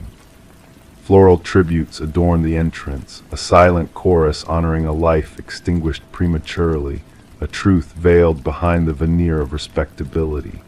In a cruel twist of fate, it was Rebecca's desperate plea, "I am still here," that echoed through the annals of time, ensuring her memory endured, and justice, though belated, prevailed in the end. Story 11, the Polaroid lay nestled among memories, a relic of a distant past. Within its faded frame, familiar scenes unfolded, a birthday party frozen in time, with smiles and flickering candles that whispered of joy long gone. Yet beneath the surface of nostalgia, a chilling mystery lurked. The daughter, Sarah Winters, stumbled upon this unsettling truth while sifting through her late mother's attic, a treasure trove of forgotten moments sealed in a cardboard box labeled memories. As Sarah delved into the stack of old photographs, she noticed a subtle anomaly that sent shivers down her spine. In the background of each picture, a shadowy figure loomed, a spectral presence unnoticed by the revelers frozen in time. With each passing photo, the mysterious man edged closer, his presence growing more pronounced, more ominous. In a trembling voice, Sarah reached out to her father, seeking answers to the enigma captured on film. But his response was laden with disbelief, denying the existence of any outsider in those cherished family gatherings. Determined to unravel the enigma, Sarah sought the help of Detective Marcus Reed, a seasoned investigator with a keen eye for the unseen. Spread out on the detective's desk, the photographs told a silent tale of a figure moving unseen through the fabric of time, a phantom haunting the fringes of cherished memories.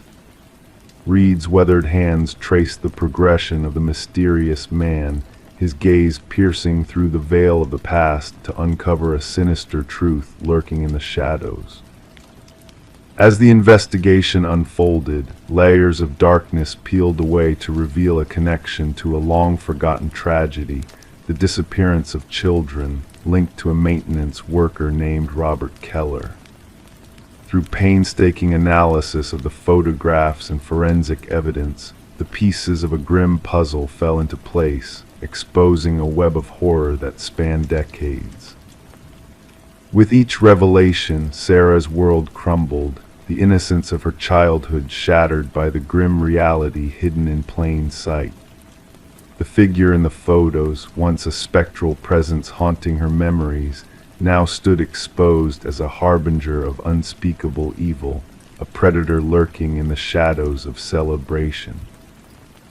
In the quiet solitude of her apartment, surrounded by the damning evidence of the past, Sarah grappled with the weight of truth. The closure brought by the discovery of the missing children's remains was a bittersweet victory, offering solace to grieving families while unearthing a long-buried nightmare. As she packed away the photographs, each frame a testament to the darkness that had touched her life, Sarah couldn't shake the feeling of being watched.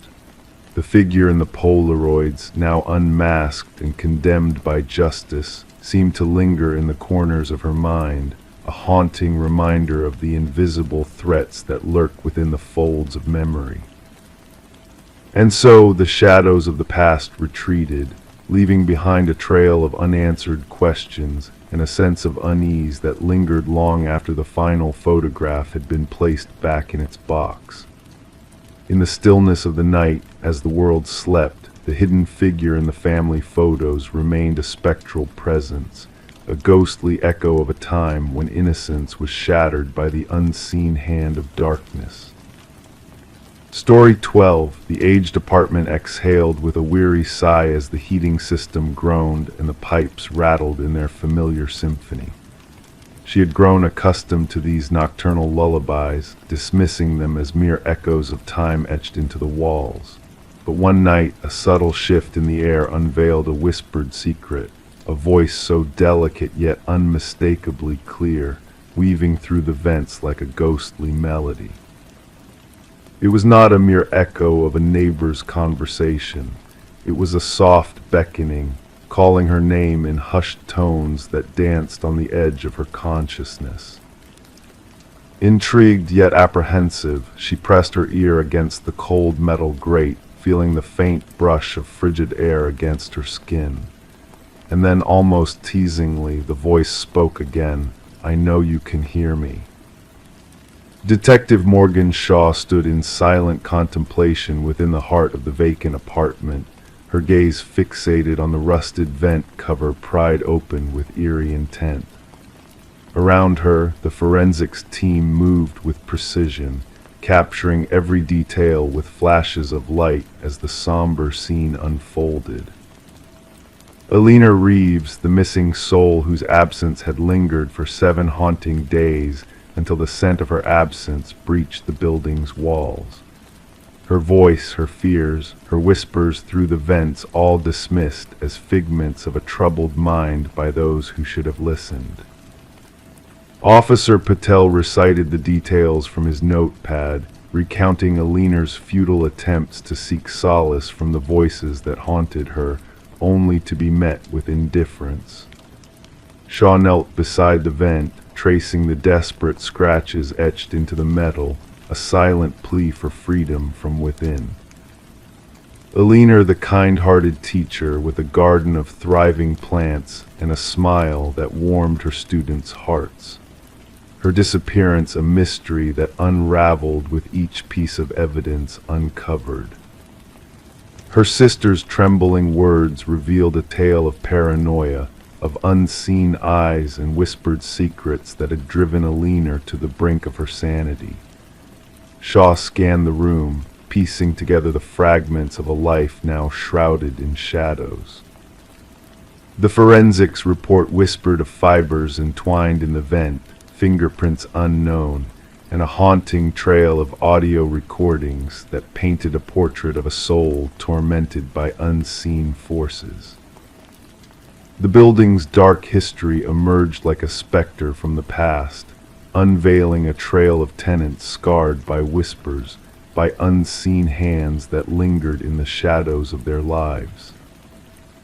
Harold Weber, the silent guardian of the building's secrets, stood at the center of Shaw's gaze, his calm facade masking a darkness that chilled her to the core. His words veiled in innocence, his eyes betraying a truth he dared not utter. The hidden passage within Aliner's sanctuary unveiled a realm of darkness, a hidden world where someone had dwelled among the walls, a phantom watcher lurking in the shadows. Weber's immaculate facade crumbled with the discovery of his digital trove, a sinister archive of violated privacy, a twisted journal of obsession that blurred the lines between reality and nightmare. The truth, a chilling revelation of lives intertwined by unseen threads, of whispers that echoed through the walls, binding victims to a fate crafted by a predator hiding in plain sight.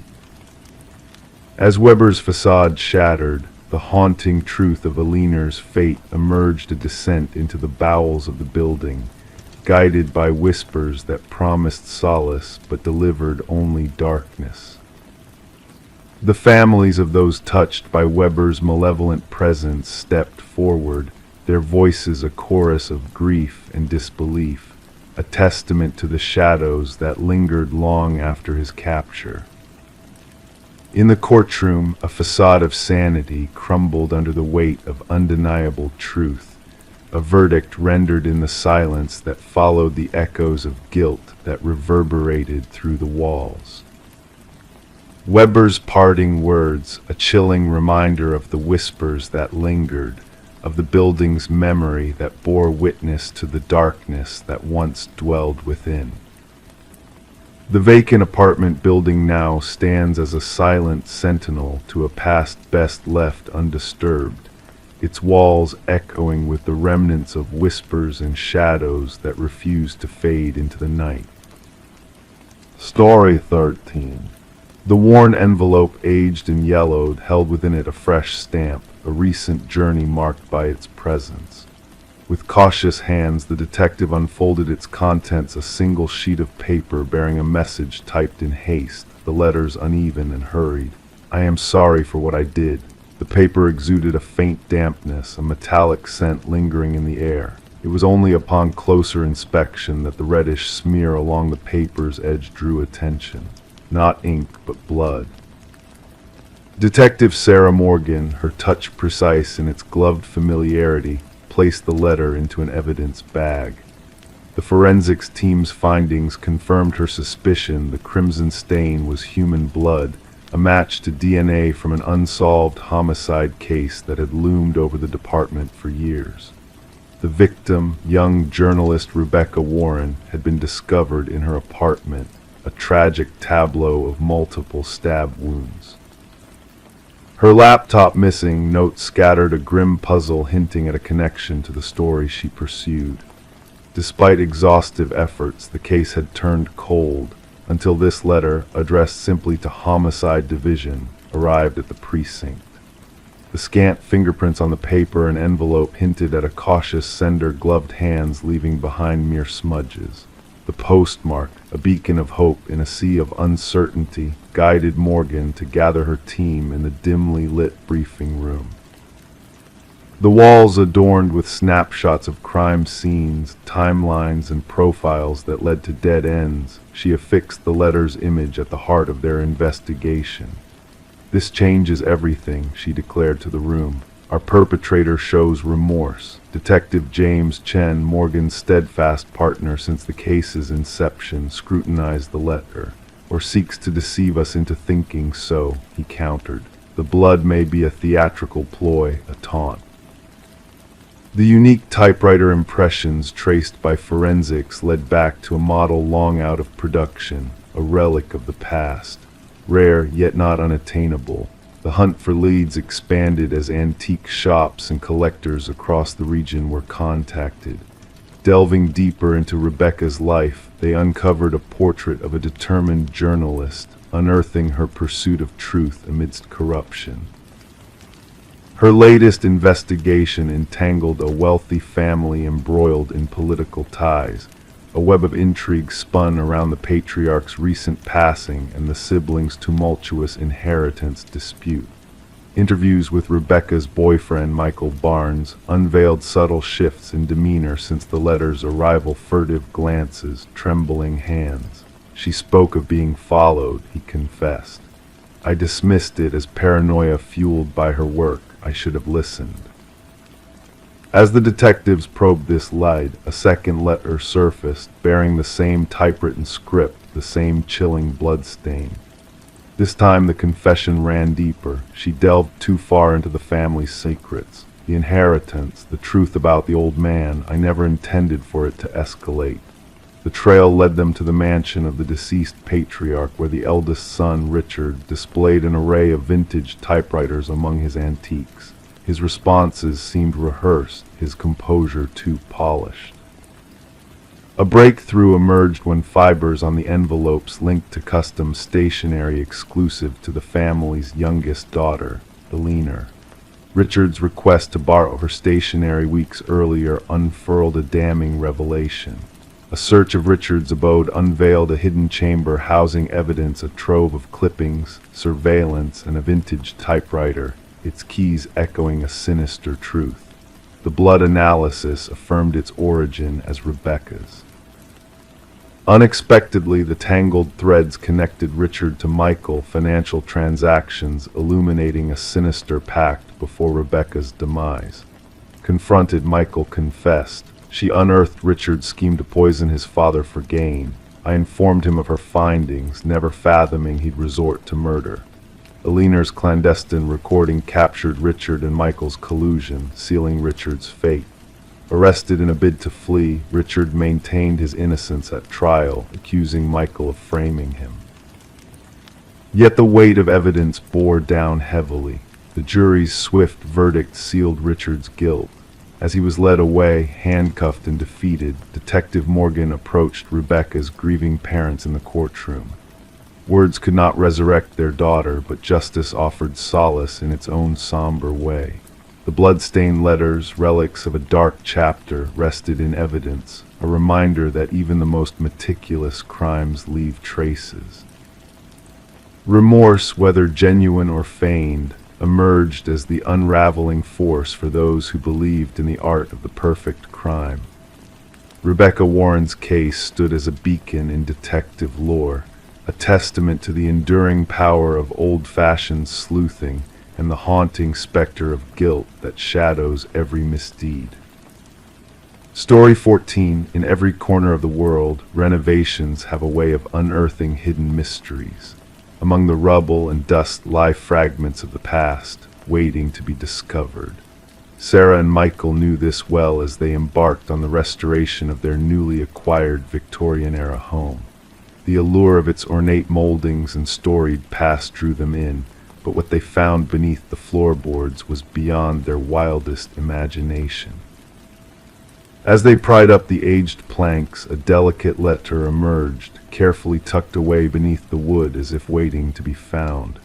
The paper crinkled with age, the ink faded, but the words stark and haunting, "Don't trust the one who knocked." Before they could process the eerie message, 3 sharp knocks reverberated through the empty house, sending shivers down their spines. Detective Eleanor Reed, with her seasoned partner by her side, arrived on the scene to investigate the chilling discovery. With the floorboards peeled back, exposing the dark void beneath, Reed's experienced hands retrieved the note, mindful of preserving any potential evidence. The couple, unwittingly contaminating the scene, recounted the unsettling sound that had rattled them to the core. Background checks on Sarah and Michael revealed nothing amiss, just a pair of newlyweds with solid reputations and stable lives. However, the house itself carried a more intricate past.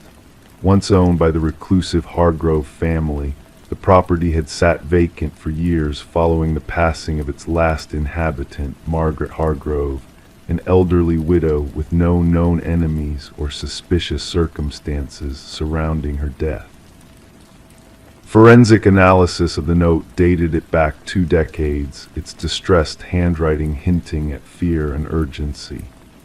As Reed delved deeper into the Hargroves' history, a tangled web of secrets began to unfurl. Franklin Hargrove, the late husband, had a troubled past marked by mounting gambling debts and paranoia that had seeped into his final years. A breakthrough came when Margaret's frail sister shared a whispered revelation, Margaret's fear of a relentless collector who had come knocking, demanding payment for Franklin's debts. The truth, long buried beneath the floorboards, started to surface as Reed and her team meticulously combed through the house. Beneath the foundation, hidden in the shadows, lay the remains of a man long forgotten, Victor Mercer, the elusive collector who had vanished without a trace.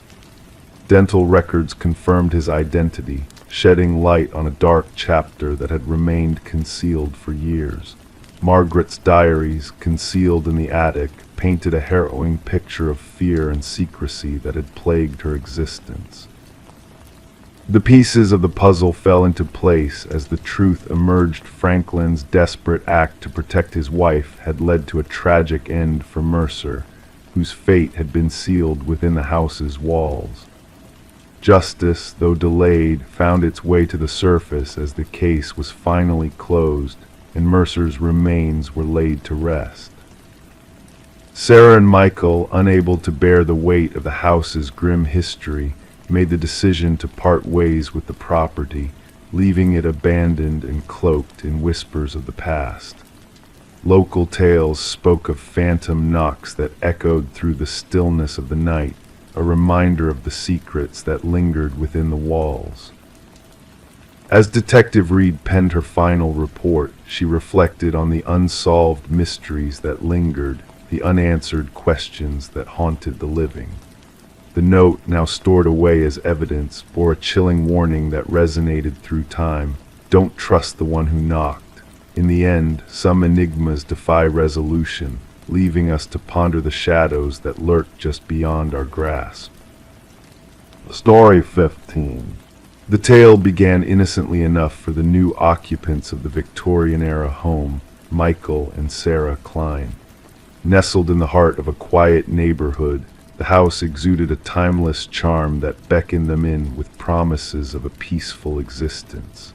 Little did they know that the faded wallpaper in the master bedroom held secrets far beyond their imagination. One evening, as Sarah gazed upon a water stain marring the floral wallpaper, a curious yellowish hue caught her eye. With a gentle touch, Michael uncovered a hidden layer beneath the damaged paper, setting off a chain of events that would unravel a mystery long forgotten. Peeling back the layers revealed a cascade of patterns from bygone eras, paisley from the 70s, stripes from an earlier time. But it was the third layer that gave them pause. Scrawled in dark ink, the name Eleanor Winters adorned the wall, repeated in a frenzy of desperate strokes that seemed to echo through the room. Eleanor Winters, Sarah murmured, her fingers tracing the haunting script. Who was she, and why was her name etched so fervently within the walls of their home? Their quest for answers led them down a digital rabbit hole, where a single search result unveiled a missing persons case from decades past. The photograph of the vanished woman bore an uncanny resemblance to the previous homeowner, Margaret Cavendish, the elegant woman with silver-streaked hair who had sold them the house. As twilight descended, Michael delved into property records, uncovering a tangled web of ownership changes that only deepened the mystery. With each revelation, their quiet abode transformed into a realm of intrigue and uncertainty. Their nights became consumed with research, tracing Margaret's footsteps backward through time, unearthing a trail of breadcrumbs that led to a startling discovery. Margaret Cavendish had vanished without a trace, leaving behind a legacy shrouded in deception and enigma. A retired detective, the last vestige of an old investigation, shed light on the past. Eleanor Winters, a name steeped in shadows, had disappeared under mysterious circumstances, leaving no clues but a void that haunted the years to come. Forensic teams descended upon the house, turning it into a scene of scrutiny and revelation. The walls, once silent witnesses to a forgotten tragedy, now spoke volumes through the ink-stained confessions of a fractured mind. Beneath the floorboards, a hidden cache of identities emerged, each bearing the face of a woman lost to time. Alina Winters, Margaret Cavendish aliases woven into a tapestry of deceit crafted by a disturbed soul seeking refuge in madness. DNA analysis and fingerprint comparisons uncovered a chilling truth. Rebecca Eldridge, a psychiatric patient with a fractured psyche, had assumed the identity of Alina in a bid to escape her own reality. The walls bore witness to her inner turmoil, a testament to a life shattered by obsession and delusion. As the investigation deepened, the ground beneath their feet yielded its own macabre secrets. The remains of Alina Winters, long buried beneath the garden, whispered of a tragedy long overdue for closure. Rebecca Eldridge, the elusive chameleon, was finally captured, her fractured personas crumbling in the face of undeniable truth. The names on the wall, once a cryptic enigma, now stood as a testament to a crime that had festered in the shadows for far too long. For Michael and Sarah, the house they had once cherished now bore the weight of a dark legacy, a place where the past and present intersected in a dance of haunting revelations. And as the moon cast its silvery light upon the walls, the whispers of the past faded into the night, leaving behind a sense of closure and a lingering sense of unease in the stillness of the Victorian home. Story 16. In the fading light of the closing costume shop, where the past mingled with the present, a woman discovered a mask. It lay upon a dusty shelf, its delicate features both alluring and unsettlingly lifelike. The cashier's hesitation spoke volumes as she placed it gently on the counter. "That's not ours," he muttered cryptically. Perplexed, she checked for a tag but found none. With a nonchalant shrug, she decided to take it home. That night, as the world slumbered in the embrace of darkness, a soft sound roused her from her dreams, a whisper of fabric shifting. The mask was no longer where she had left it on the dresser. Instead, it sat ominously on her nightstand, its gaze fixed upon her. The woman, known as Catherine Reed, was later discovered by her concerned neighbor. The front door stood ajar, allowing the morning light to spill into the otherwise dim abode.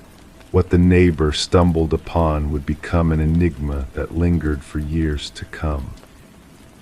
Catherine lay silent on her bedroom floor, the mask mysteriously absent.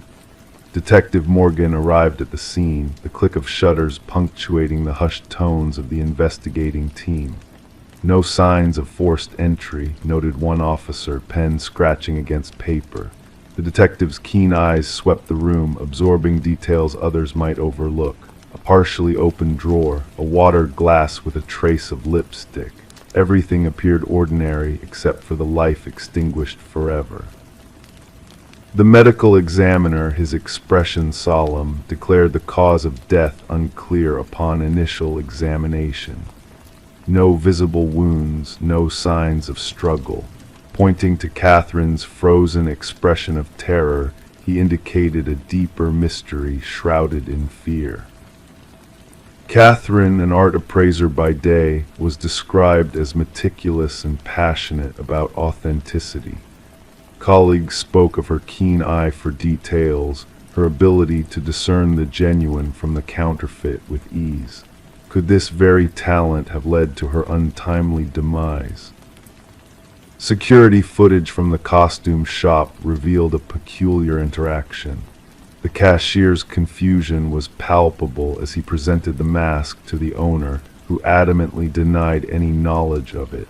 Lip-reading experts deciphered the owner's words. "We never carried anything like this." A visit to the now vacant shop unearthed a disconcerting truth.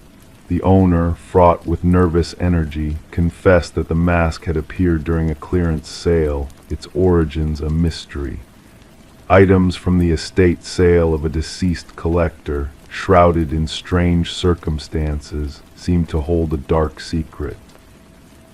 Forensics uncovered microscopic fibers on Catherine's fingertips, a clue to her final moments. Unusual fibers, a blend of human hair and an unidentified organic substance, hinted at a sinister connection. The investigation unveiled a chilling pattern of deaths spanning decades, each victim acquiring a mysterious mask before meeting their demise, an unsolved enigma haunting the annals of history. A retired detective shared a revelation, passing a weathered file across the table. Inside each mask, ancient symbols whispered of a ritual involving soul transference, a macabre dance of life and death. A hidden journal in Catherine's apartment revealed her descent into paranoia, her chilling discoveries about the malevolent mask. The entity within sought new hosts, claiming lives in a cycle that defied reason. The medical examiner's final verdict: cardiac arrest induced by unbridled fear. What terror could halt a heart in its tracks? Surveillance footage unveiled a figure leaving Catherine's home, donning the ominous mask. A spectral echo of her essence, moving with eerie precision, a vessel for something darker. The missing mask resurfaced in a distant vintage shop, sold to an unknown buyer before investigators could intervene. A cycle left unbroken, a truth too bizarre for official records. The detective keeps Catherine's journal as a somber reminder of the lurking darkness. In the stillness of night, she startles awake, feeling unseen eyes upon her. She secures her sanctuary, knowing the mask waits, hungry for its next victim. The vessel of ancient malevolence lingers, biding its time until it finds a new host, ushering in a night of whispered movement, of empty eyes fixed on the unknowing, a cycle unending, a tale woven in shadows. Story 17. As she cleared the mist from the mirror, gazing at her reflection, a sense of unease crept over her. Her appearance seemed ordinary, her attire unchanged. Yet beneath the surface, a disquiet lingered, a flicker caught in the corner of her eye, a subtle movement not of her own making. Turning away, she expected her reflection to follow suit, but it remained motionless, a silent watcher in the looking glass. This was the peculiar beginning of Rebecca Thorne's unsettling journey, a tale that would baffle investigators and cast a shadow over the community for years to come. Residing in a modest apartment within a serene suburban enclave, Rebecca led a solitary existence. Known to her acquaintances as meticulous and reserved, she traversed her days with a quiet efficiency, maintaining polite interactions with her neighbors. A data analyst by profession, her life unfolded in a realm governed by routine and exactitude. No hint in her demeanor foretold that she would be thrust into the heart of one of the most enigmatic criminal enigmas of the era. The initial signs were subtle, trifles out of place within her abode, belongings shifted but not missing. A mug resting on an unfamiliar shelf, books rearranged, her toothbrush displaced. These anomalies she brushed off as mere lapses of memory, the byproduct of long hours spent scrutinizing spreadsheets under harsh fluorescent lights, straining her vision. It was only after a succession of these disturbances that Rebecca, perturbed, reached out to the authorities. Detective Marion Shaw received her report, initially deeming it more suitable for mental health services than law enforcement, given the absence of concrete evidence of criminal activity. Documented yet relegated to the periphery of non-urgent cases, Shaw noted, no tangible proof, no signs of forced entry, just a woman plagued by a sense of disquiet within her own home. The pivotal moment arrived with the incident in the bathroom mirror. During her subsequent interaction with law enforcement, Rebecca recounted the peculiar occurrence with vivid detail, the eerie sensation of her reflection moving independently, the persistent feeling of being surveilled even in solitude.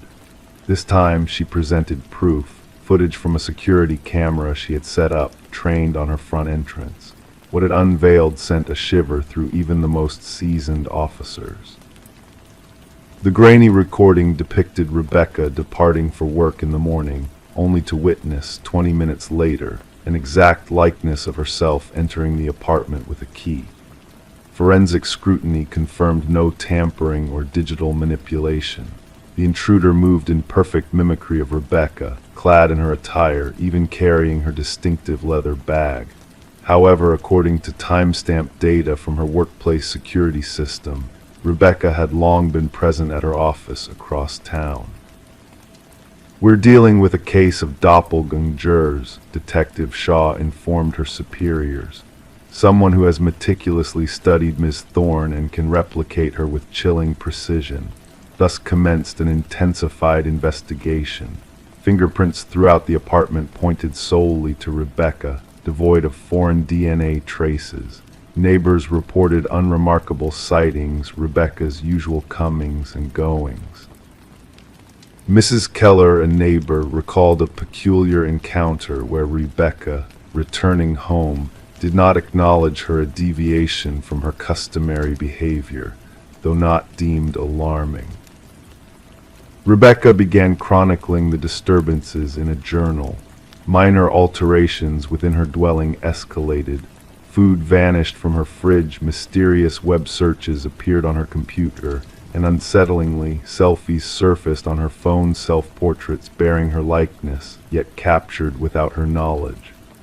Some images bore a subtle dissonance, her expression askew, the smile too wide, the gaze too penetrating. "I feel as though I'm descending into madness," she confided to Detective Shaw during their third meeting. "Or perhaps someone is orchestrating this delusion within me." A breakthrough materialized as investigators discerned a pattern in the security footage. The doppelganger only materialized during Rebecca's absence on specific prearranged errands, therapy appointments, yoga sessions, Sunday grocery runs, predetermined activities with predictable durations. "An individual privy to your routine," Shaw elucidated. "This isn't haphazard, it's calculated surveillance and infiltration." A forensic psychologist posited a theory of fixation, a fixation on becoming Rebecca, inhabiting her life and potentially supplanting her entirely. Such fixations, though rare, found mention in psychological annals, typically stemming from a psychological rupture, the perpetrator fixated on a target embodying qualities they coveted: stability, allure, triumph, normalcy. Focus sharpened when Rebecca mentioned a former colleague, Lily Winters, who had been terminated due to escalating erratic behavior. Lily had closely collaborated with Rebecca, often remarking on their shared traits. Post-dismissal, she dispatched a series of disquieting emails to Rebecca, one proclaiming, "We could be interchangeable. Sometimes I feel more like you than you do." Securing a warrant for Lily's domicile, Detective Shaw and her team unearthed revelations that morphed the disquieting into the macabre. Within Lily's abode, a chamber had been transformed into a shrine-like replica of Rebecca's bedroom.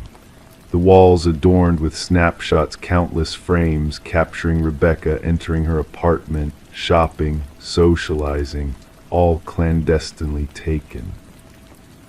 A closet crammed with replicas of Rebecca's attire, a vanity bedecked with her favored cosmetics alongside meticulous records of her mannerisms, speech cadences, and daily rituals. Most chilling were the practice videos footage of Lily mimicking Rebecca's gait, gestures, expressions. The evolution's stark initial attempts, crude and blatant, later iterations, nearly indistinguishable from the authentic Rebecca.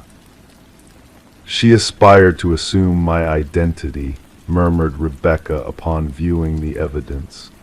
not merely mimicking, but obliterating me in the process. Forensic examiners uncovered an array of sophisticated tools for crafting key duplicates and replicating electronic access cards. Lily had orchestrated a complex system to monitor Rebecca's movements, inclusive of a calendar detailing her schedule with precision. Yet, Lily's ultimate aim eluded investigators. Journals discovered within her residence featured erratic entries vacillating between first and third person, intermittently referring to Rebecca as both me and her within the same passage. The concluding entry sent a chill down their spines. Soon, only one shall remain, the stronger version shall endure. As authorities moved to apprehend Lily, they encountered an empty residence, a hasty departure evidenced by ajar drawers and missing technology. A nationwide alert was issued. Rebecca found refuge in protective custody, relocated to a secure haven under perpetual surveillance. Weeks elapsed with a meticulous watch over every locale associated with her previous life. Lily remained elusive. The saga took a harrowing turn when a security monitor at Rebecca's former workplace reported an anomaly. Rebecca, under safeguarding in a fortified sanctuary, had purportedly entered the edifice despite being on leave. Surveillance footage validated the account. A figure identical to Rebecca accessed the premises using a valid ID, proceeded to her former workstation, and scrutinized her files for 40 minutes before exiting.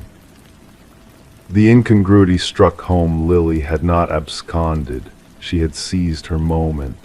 She now inhabited Rebecca's existence, usurping her identity while the authentic Rebecca lingered in seclusion. The case endures as an open enigma. Lily Winters remains at large.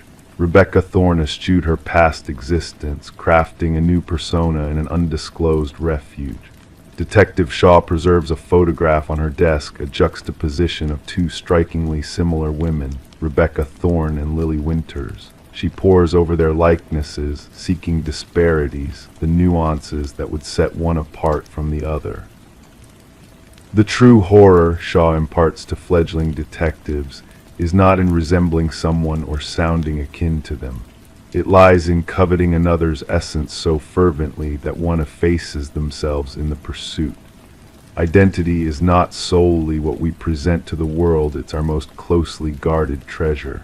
And at times, its worth becomes apparent only when someone endeavors to pilfer it. Story 18. In the hushed stillness of the night, a house stood silent, its windows dark, its walls holding secrets long forgotten. Whispers among the neighbors spoke of a young woman who had vanished, leaving behind an empty space that echoed with unanswered questions. For years, the house remained untouched, a ghostly reminder of a mystery unsolved. Then a subtle shift in the air brought new life to the vacant rooms. New tenants arrived, eager to make the house their own. But as they explored the neglected corners, they stumbled upon a locked bedroom, a portal to the past sealed shut. With a sense of trepidation, they forced the stubborn door open, revealing a scene frozen in time. The air inside was heavy, thick with the weight of years gone by. Yet amidst the layers of dust, something stirred, a presence lingering just beyond reach. The room told a tale of its own, the bed neatly made, the mirror polished to perfection. And there on the desk, a solitary candle stood as a sentinel of forgotten moments, its wax a cascade of tears frozen in time. But it was the notebook that caught their gaze, its pages whispering of a life interrupted. Detective Morgan, a seeker of truths hidden in shadows, sifted through the pages with a careful hand. The words written in ink belonged to Elise Winters, a name lost to the winds of time, a soul trapped in the echoes of the past. Elise's handwriting danced across the pages, a dance of precision and grace, until it stumbled upon the final entry, a cry for help etched in desperation. "I know he's watching me tonight," the words cried out, a plea lost in the void of disbelief. The truth lay bare, a truth waiting to be uncovered. As the detective delved deeper, the room whispered secrets long kept hidden. Elise, a paralegal entangled in a web of deceit, had unearthed a truth too dangerous to ignore. The darkness lurking behind the facade of a prestigious law firm, the shadows cast by powerful men with blood on their hands. The room bore witness to her struggle, a silent observer to her bravery in the face of corruption. No signs of struggle marred the pristine facade, no blood stained the floors. Only a sense of foreboding lingered, a sense that justice had yet to be served. But as the investigators peeled back the layers of deception, a glimmer of hope emerged. A hidden compartment revealed a key that unlocked a vault of damning evidence. Financial transactions, manipulated data, a conspiracy woven with threads of deceit, all laid bare in the harsh light of truth. And as the pieces fell into place, a shadow emerged from the depths of the past. Vincent Harriman, a man cloaked in lies, stood at the center of the storm, his crimes laid bare, his fate sealed by the whispers of the forgotten. The room, a silent witness to the battle of good and evil, stood as a testament to Elise's courage.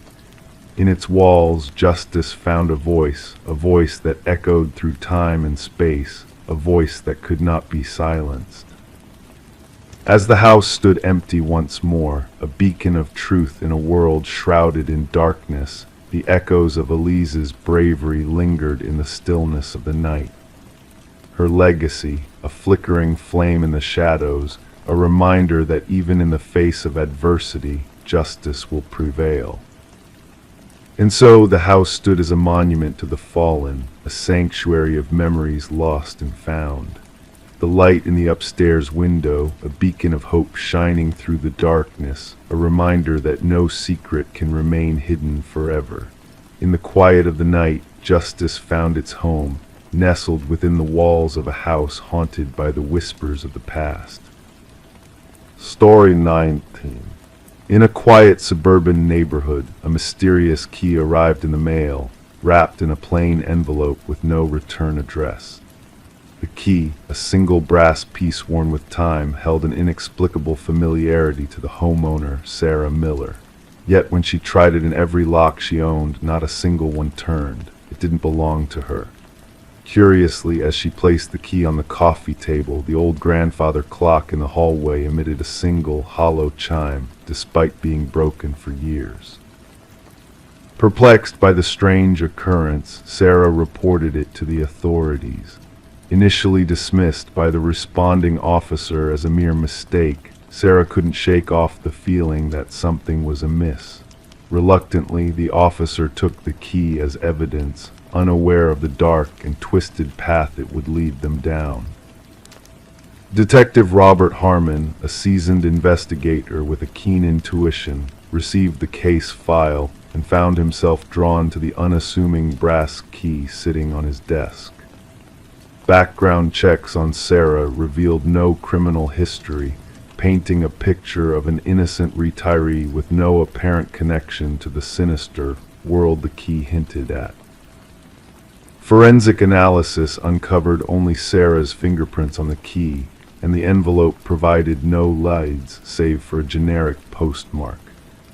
As Detective Harmon delved deeper, a breakthrough came when the key's unique pattern matched that of a cold case from 7 years prior, a case that had remained unsolved, shrouded in darkness and mystery.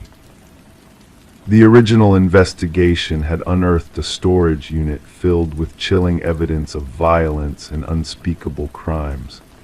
Photos of unidentified women, blood-stained carpets, and cutting tools had been discovered, leading nowhere due to lack of evidence.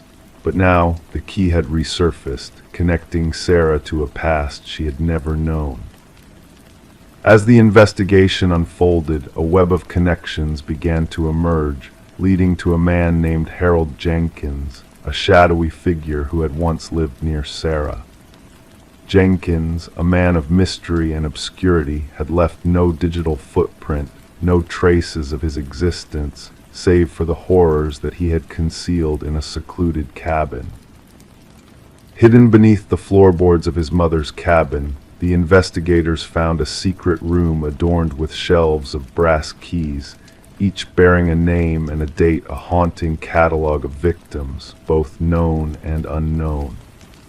The implications of Jenkins' crimes sent shivers through the community as the manhunt for the elusive predator intensified. The hunt for Jenkins led to a remote wilderness where he was eventually cornered in an abandoned tower.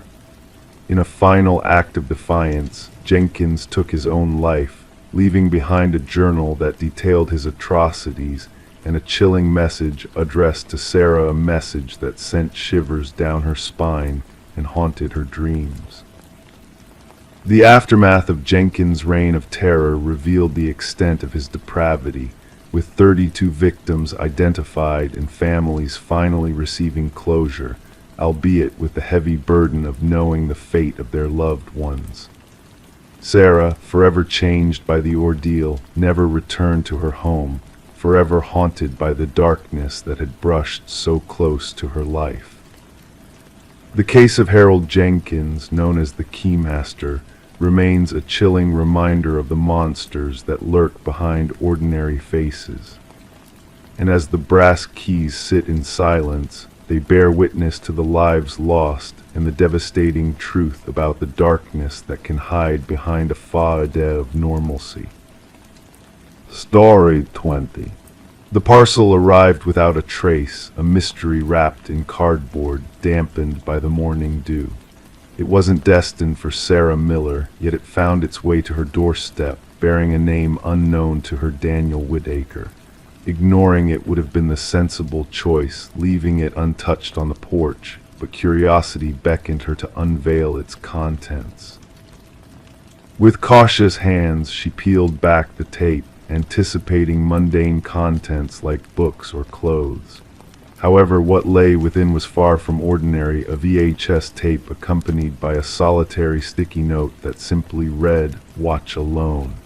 Sarah held the black plastic cassette, feeling its weight, sensing an unspoken gravity within its confines. The worn edges told stories of past viewings, of secrets hidden within. The handwritten note bore the marks of urgency, of a message meant for her eyes only. As she stood in her suburban kitchen, the usual sounds of everyday life enveloped her: a distant dog's bark, the laughter of children, the drone of a lawnmower.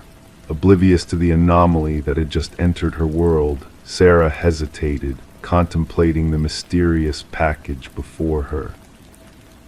The unfamiliar name, Daniel Whitaker, puzzled her. She had been a resident for years, never encountering such a name in her mailbox. The Johnsons, the former occupants, had bid farewell long ago, leaving behind memories, not mail for strangers. A tinge of unease crept into Sarah's mind as she eyed her obsolete VCR, a relic of nostalgia gathering dust. Against her better judgment, she inserted the tape, the screen initially engulfed in static before gradually sharpening into focus. A dimly lit room materialized, casting shadows that obscured a man in a wooden chair. His voice, steady but hushed, resonated through the room, claiming to be Daniel Whitaker, a man falsely accused, a man on the run. "I didn't kill her," his voice carried the weight of truth, of desperation.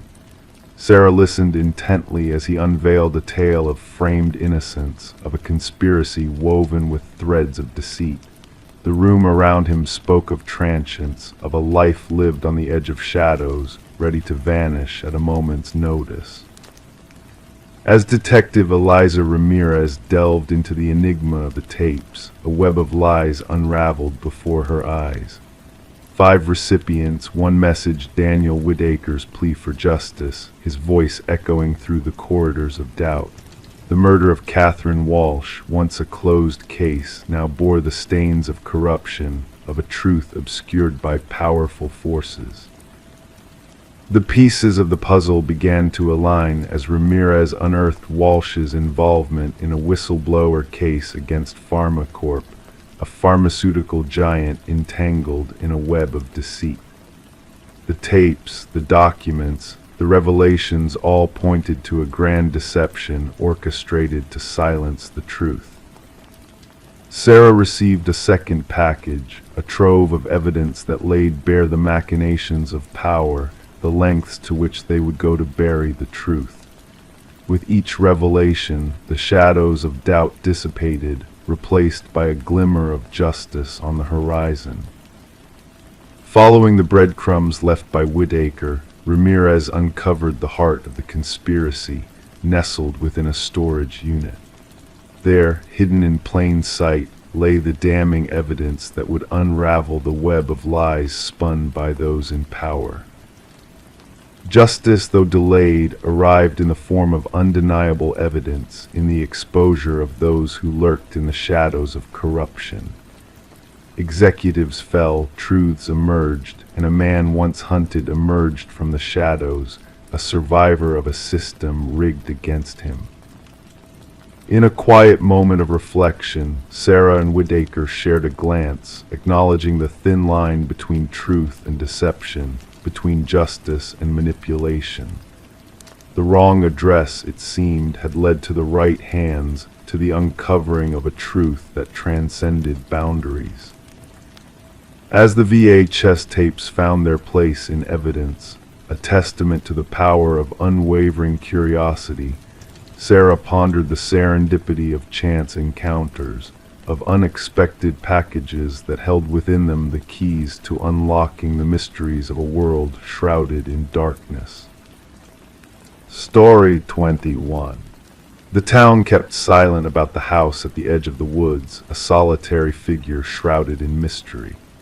Its darkened windows and weather-worn porch bore the weight of forgotten years. No one laid claim to it, no one recalled its origin. But when a band of hikers strayed too close, they stumbled upon an enigma names etched into the wooden siding, carved deep like ominous messages. Among them, at the very bottom, a name unknown to any of them, until a trembling voice uttered, "That name belongs to me." A call pierced the stillness of the night, a routine report of trespassing. Mason Wright, the lead hiker who discovered his own name carved into the abandoned house, spoke on the line. Responding officers anticipated teenage mischief, a prank gone awry, yet what awaited them defied logic. Detective Sarah Keller arrived as nightfall draped the forest in shadows. Her flashlight pierced the darkness, revealing the facade of the structure. 27 names adorned the eastern wall, some faded and ghostly, others sharp as freshly cut wounds, and at the base, Mason Wright, the mark still fragrant with sawdust. "I've never set foot here before," Mason declared, his breath a mist in the frosty air. "How could anyone know my name?" The inquiry commenced with investigations into each listed name. The findings sent chills through the detective team. Every name belonged to a soul reported missing over the past 40 years. Some cases lingered cold, others stayed active, but all shared a haunting similarity, all vanished while hiking alone. Forensic experts meticulously documented the carvings, noting the depths, techniques, and aging patterns. The oldest name, Rebecca Hansen, tied to a missing persons file from decades past. Her tale spoke of a young woman who ventured into these woods and never returned, leaving behind only a lone hiking boot by a stream. Mason's account remained steadfast under scrutiny. He professed no ties to the area beyond the fateful hike with his college companions, a random trail chosen on a whim, guided by an online suggestion. His background yielded no links to the other names adorning that eerie wall. The focus shifted to Mason's comrades, Emily Chen, the group's photographer, presented snapshots from their journey. Analysts uncovered a disquieting presence, a blurred figure lurking in the backdrop of multiple photos. A slender, tall silhouette, always half concealed by foliage. "We saw no one else on our trek," Emily asserted. "We would have remembered." Detective Keller sanctioned a search of the house's interior. Abandoned and desolate, dust veiled every surface, furniture in disarray. But in the basement, a harrowing tableau awaited. Personal effects of the missing hikers meticulously arranged on wooden shelves. Watches, backpacks, cameras, wallets, each tagged with a name from the exterior wall. Bloodstains, scrubbed but persistent, hinted at unspeakable deeds beneath the floor.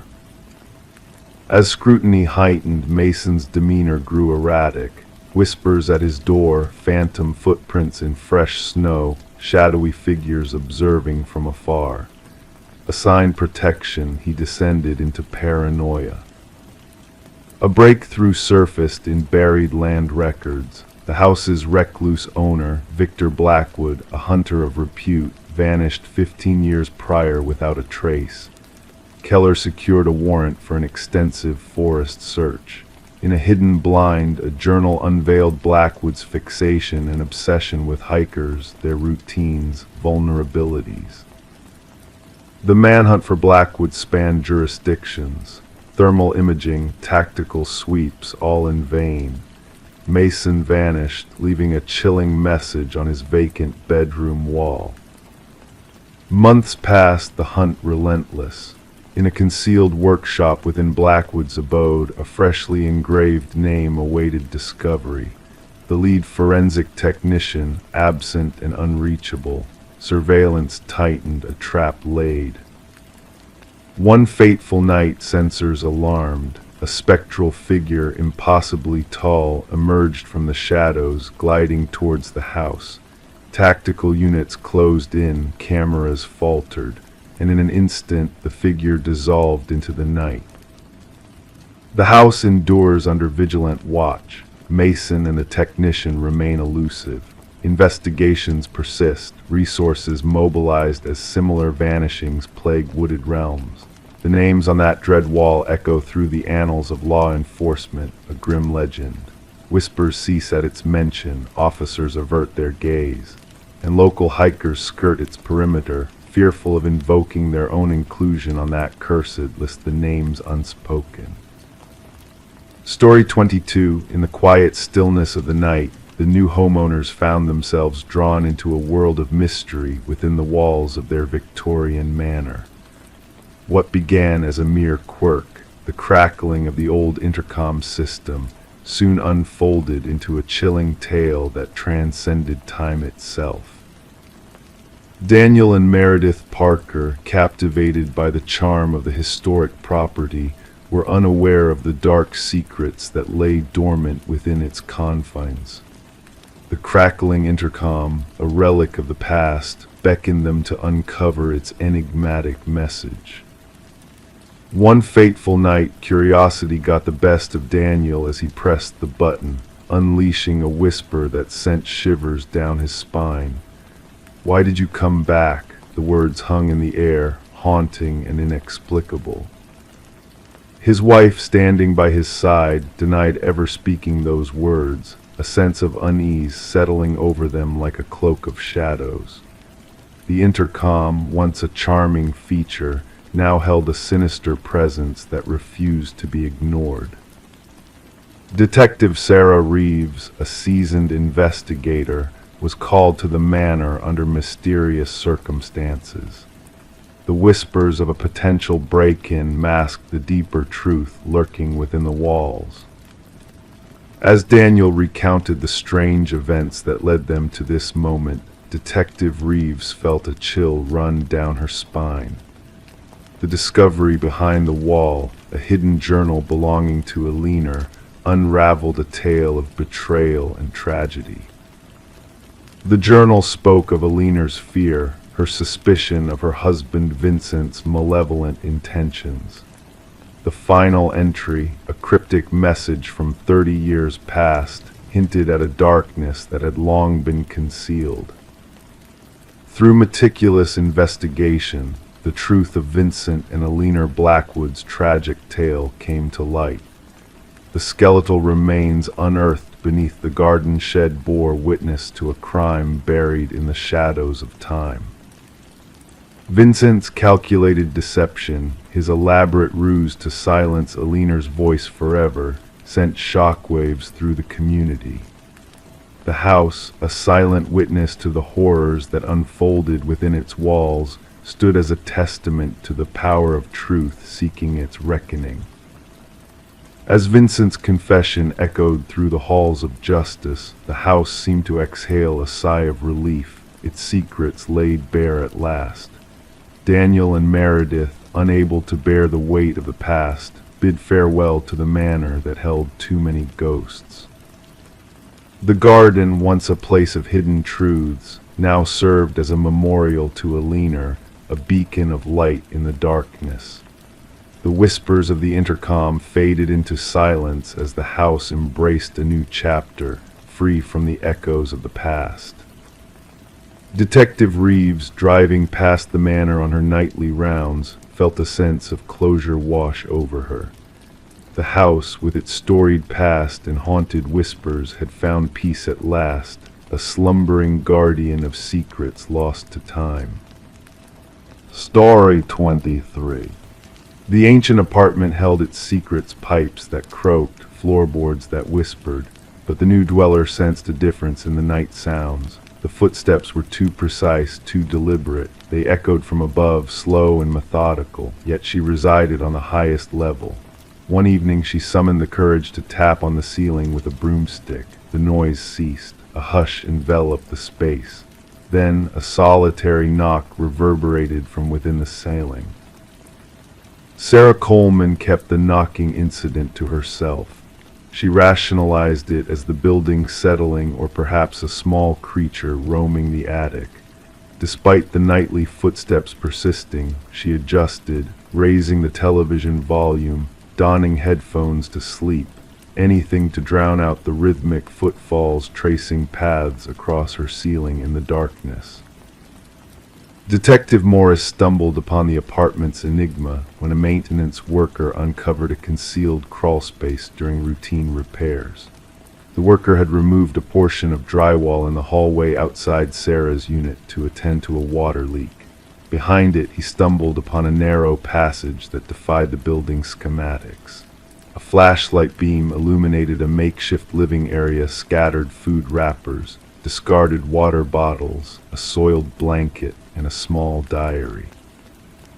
The building manager promptly contacted the authorities. Detective Morris, alongside his partner Detective Rivera, found the maintenance worker pale and trembling. "Someone's been dwelling in the walls," he repeated.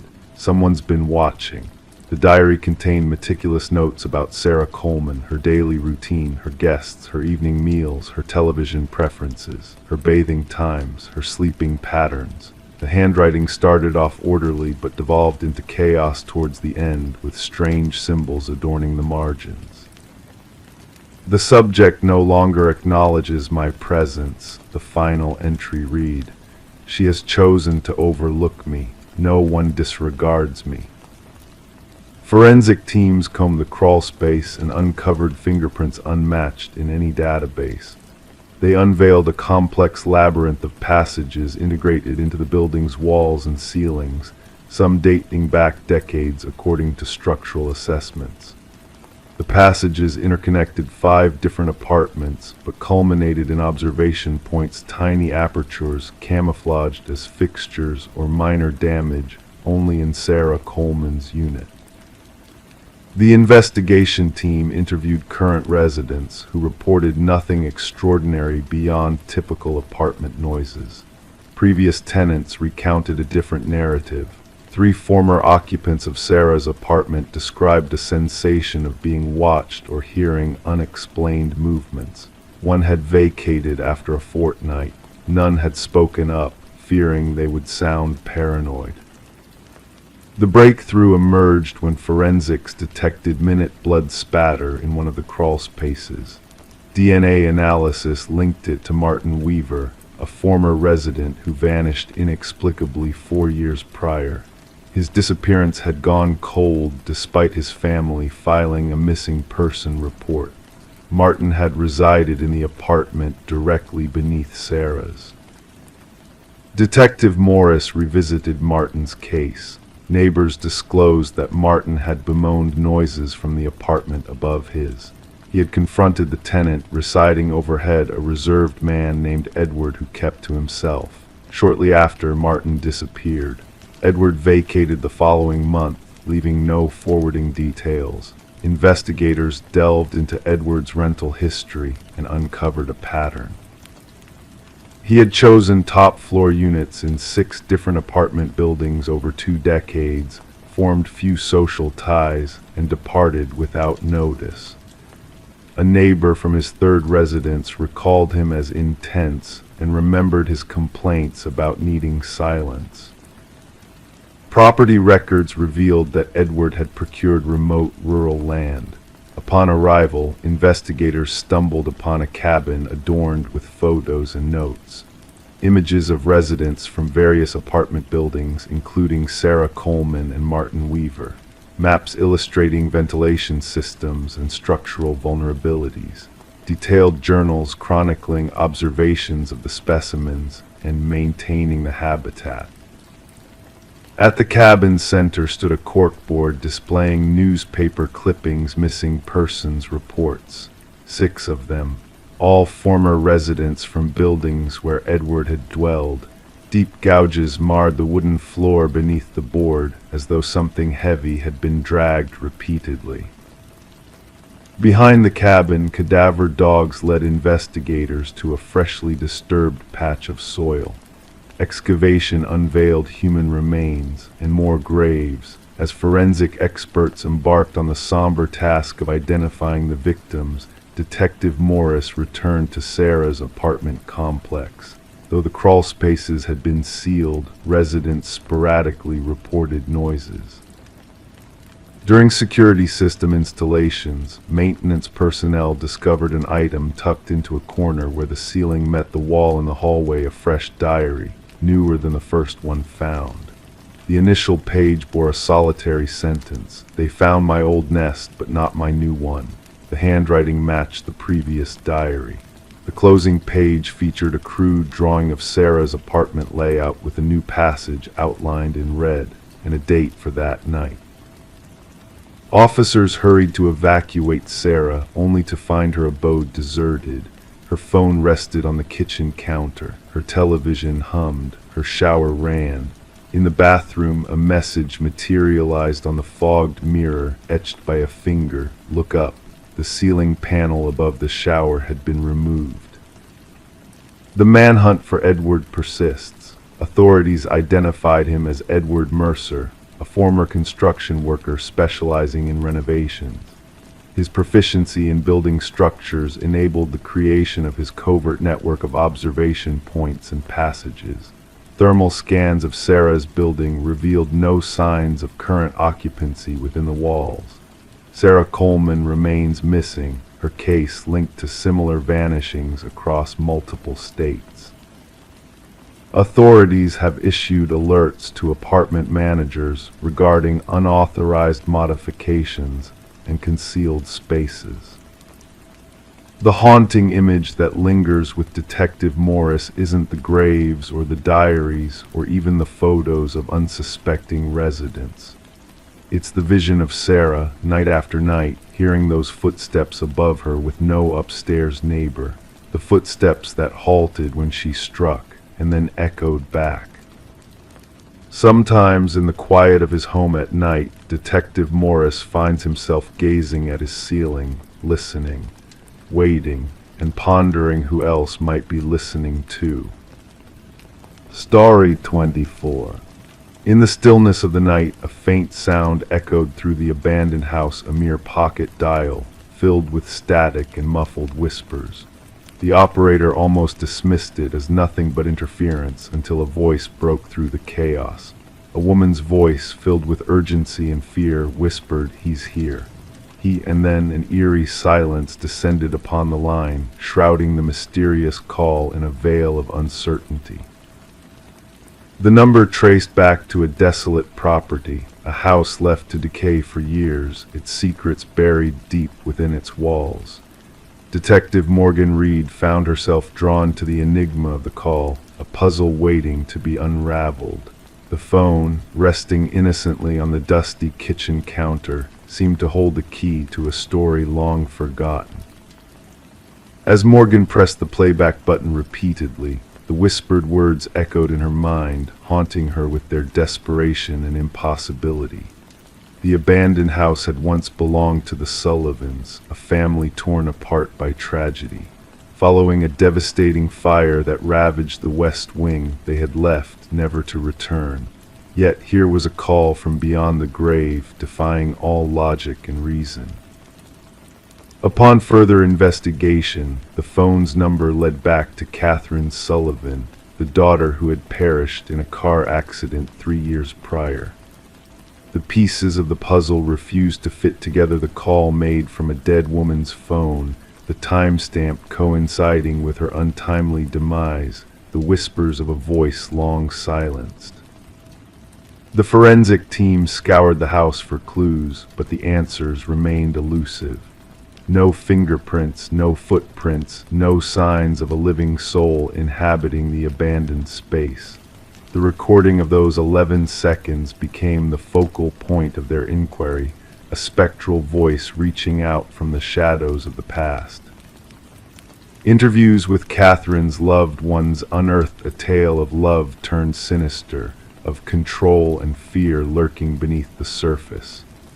Her journal, a silent witness to her torment, revealed a story of manipulation and danger, of a love twisted into something dark and malevolent. As the truth began to surface, a chilling realization dawned upon Morgan: the call was not a mere coincidence, but a twisted game orchestrated by a man consumed by obsession and malice.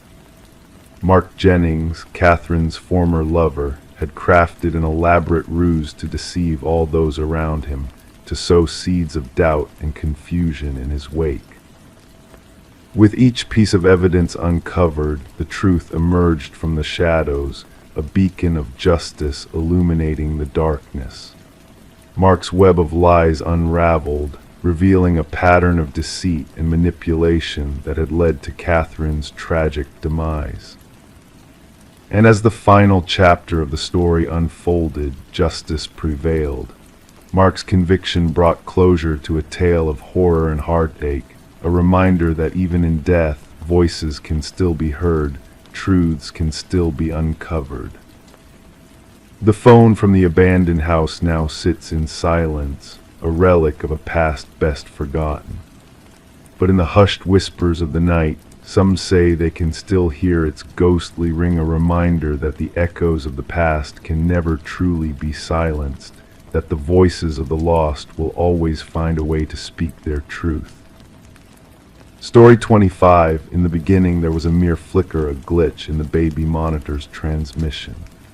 The mother waved it off as mere interference, but then the audio crackled and a voice softly whispered, "SHHH, go back to sleep."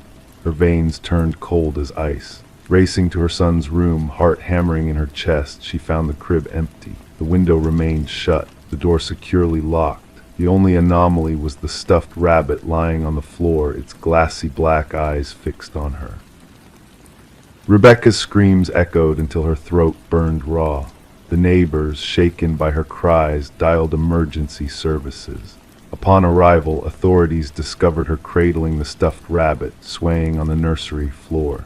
Samuel, the 4-month-old baby, had vanished without a trace. The initial probe yielded scant clues, no signs of forced entry. The security system stood armed through the night. The baby monitor footage only showed the eerie voice and static. Investigators puzzled over how an intruder could slip into a locked home, snatch a child, and vanish without a trace besides a disturbed stuffed toy.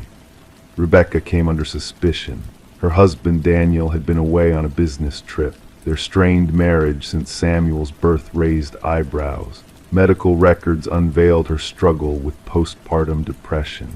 Detectives noted her eerie calm during questioning, unsettling for a mother missing her child. Whispers spread through the community behind closed doors. Then a breakthrough emerged. Microscopic fibers on the nursery windowsill didn't match household fabrics or clothing, belonging to a rare climbing rope instead. A skilled intruder might have accessed the nursery from outside. The focus shifted. Security footage from neighbors revealed a dark figure moving in shadows that fateful night. A partial footprint matched a specialized boot used by climbers. Rebecca was no longer in the spotlight. Daniel returned, distraught, mentioning newfound calluses from rock climbing to cope with stress. Financial records raised red flags and insurance policy on Samuel, calls to an unknown number, and a hidden second family. The investigation deepened, centering on the hacked baby monitor. Digital forensics unveiled remote manipulation of the device. The whispered voice didn't originate from the nursery, but was broadcast to Rebecca's bedside receiver. Tracking led to a basement discovery: Samuel alive, in the care of Elaine. Arrested with vacant eyes, Elaine was Daniel's first wife, never recovering from a miscarriage. Monitoring his life, she took Samuel to start anew with Daniel.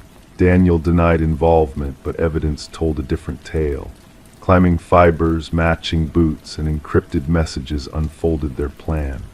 During trial, enhanced audio revealed Daniel's cough on the monitor, placing him at the scene. The jury swiftly convicted them of kidnapping, conspiracy, and endangerment. Rebecca and Samuel moved to rebuild, free from haunting memories. The case reshaped abduction investigations, baby monitor security checks, nursery safeguards, and warnings of tech-savvy crimes. Samuel grew without the memory of that night. Rebecca kept the stuffed rabbit, hidden in a closet, unable to part with it or meet its glassy gaze that witnessed the truth revealed by the baby monitor in the darkness.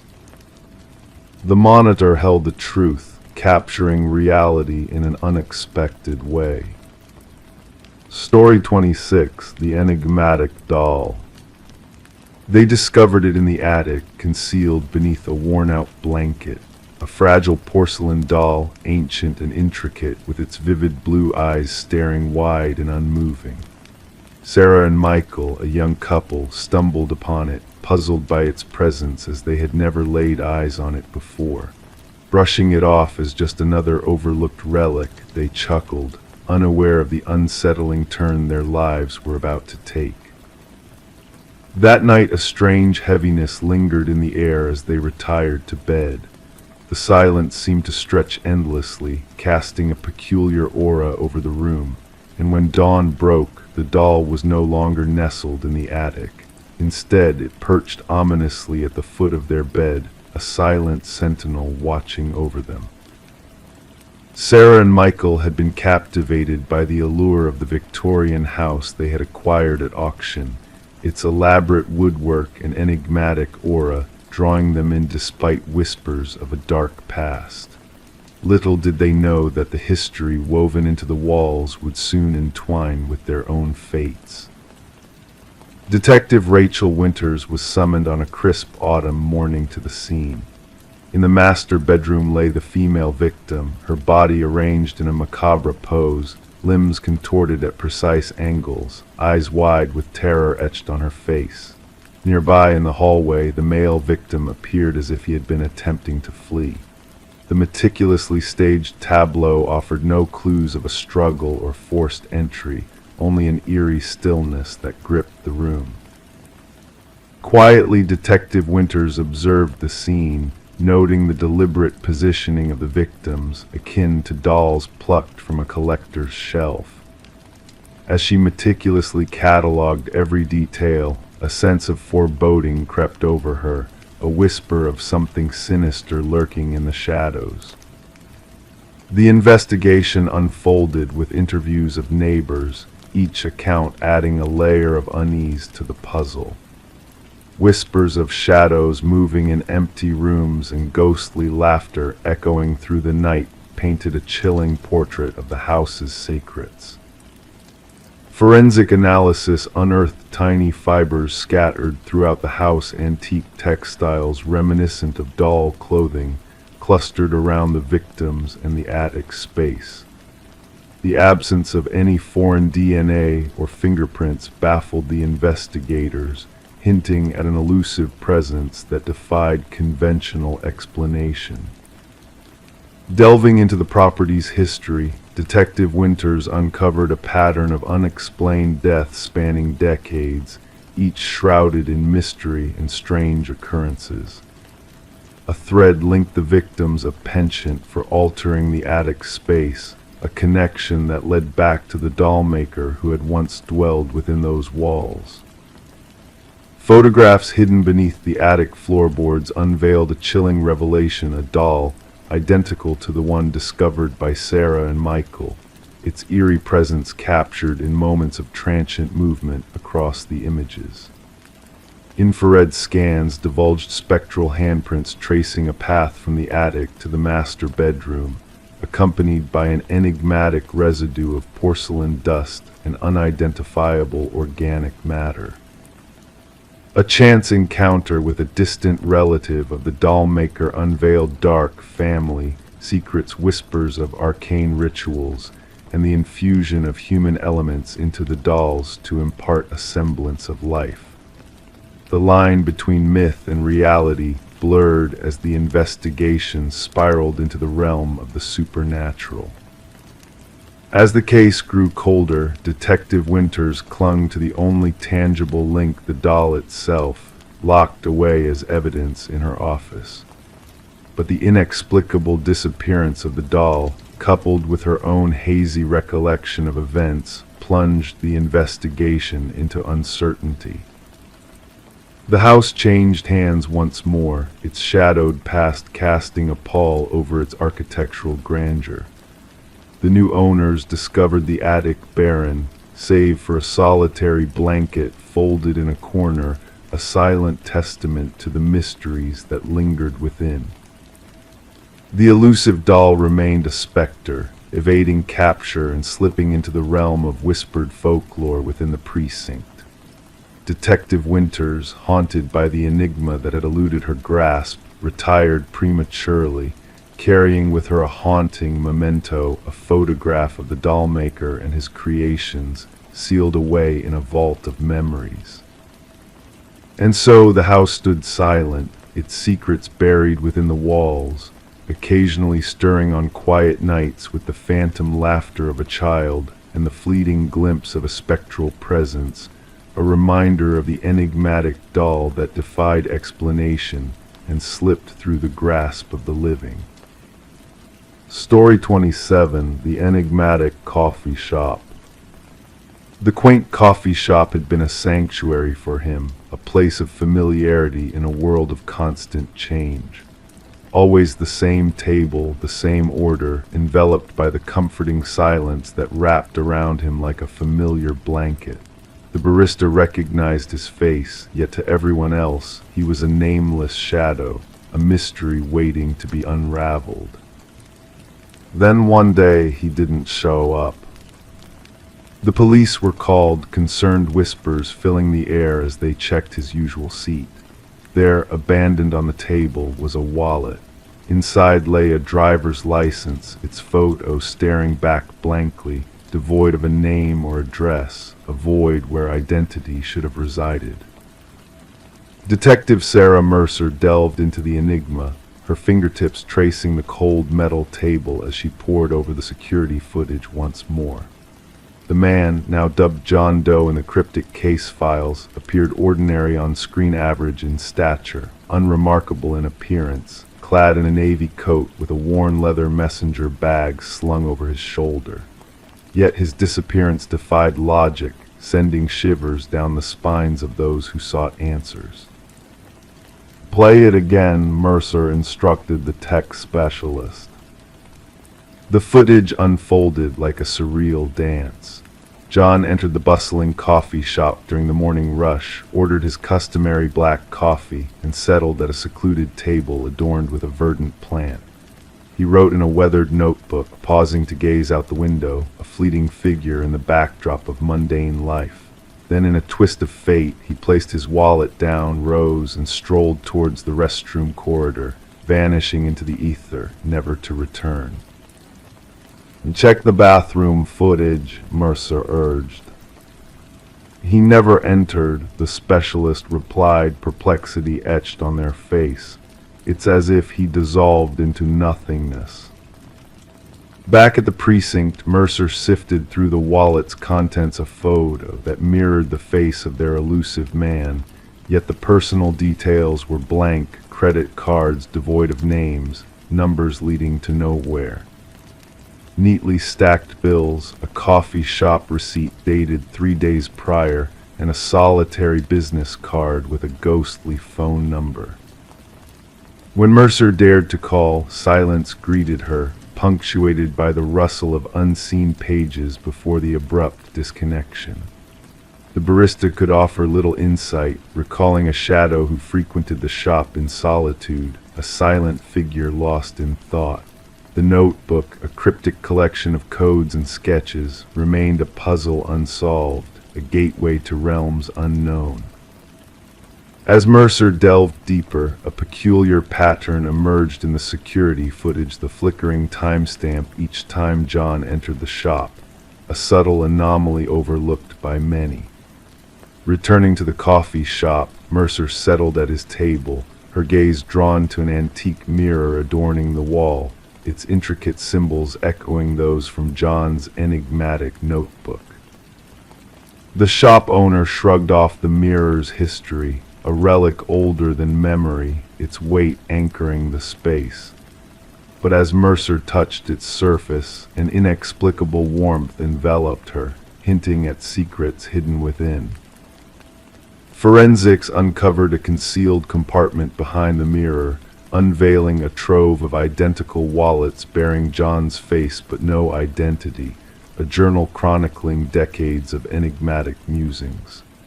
The final entry, a chilling testament to an experiment reaching its climax, a warning of encroaching danger. As Mercer pieced together the fragments, tales of temporal displacement and reality's fragile threads emerged, each entry a breadcrumb leading to a truth obscured by veils of mystery. The mirror, a gateway between worlds, a portal to the unknown. The investigation took an unexpected turn when an elderly physicist, Margaret Keller, shed light on John's true identity, a brilliant mind lost to the shadows of quantum mirrors and parallel realities. Daniel Weston, a man torn between worlds, trapped in a liminal space where time and identity intertwined. Returning to the coffee shop, Mercer uncovered the building's dark past, a nexus of scientific experimentation and shattered realities. The mirror shattered, revealing a haunting revelation, 2 versions of Daniel Weston existing in simultaneous existence, a paradox embodied in glass shards. And with a final note, the enigma reached its conclusion, the experiment closed, the window sealed. A warning echoed in the shattered fragments, a plea to leave the mysteries unsolved. The man who didn't exist remained a ghostly enigma, the coffee shop a memory fading into obscurity as the whispers of Daniel Weston lingered in the air. Detective Mercer retreated into the shadows, haunted by the echoes of a reality fractured, a mirror shattered, leaving behind only fragments of a truth lost to time.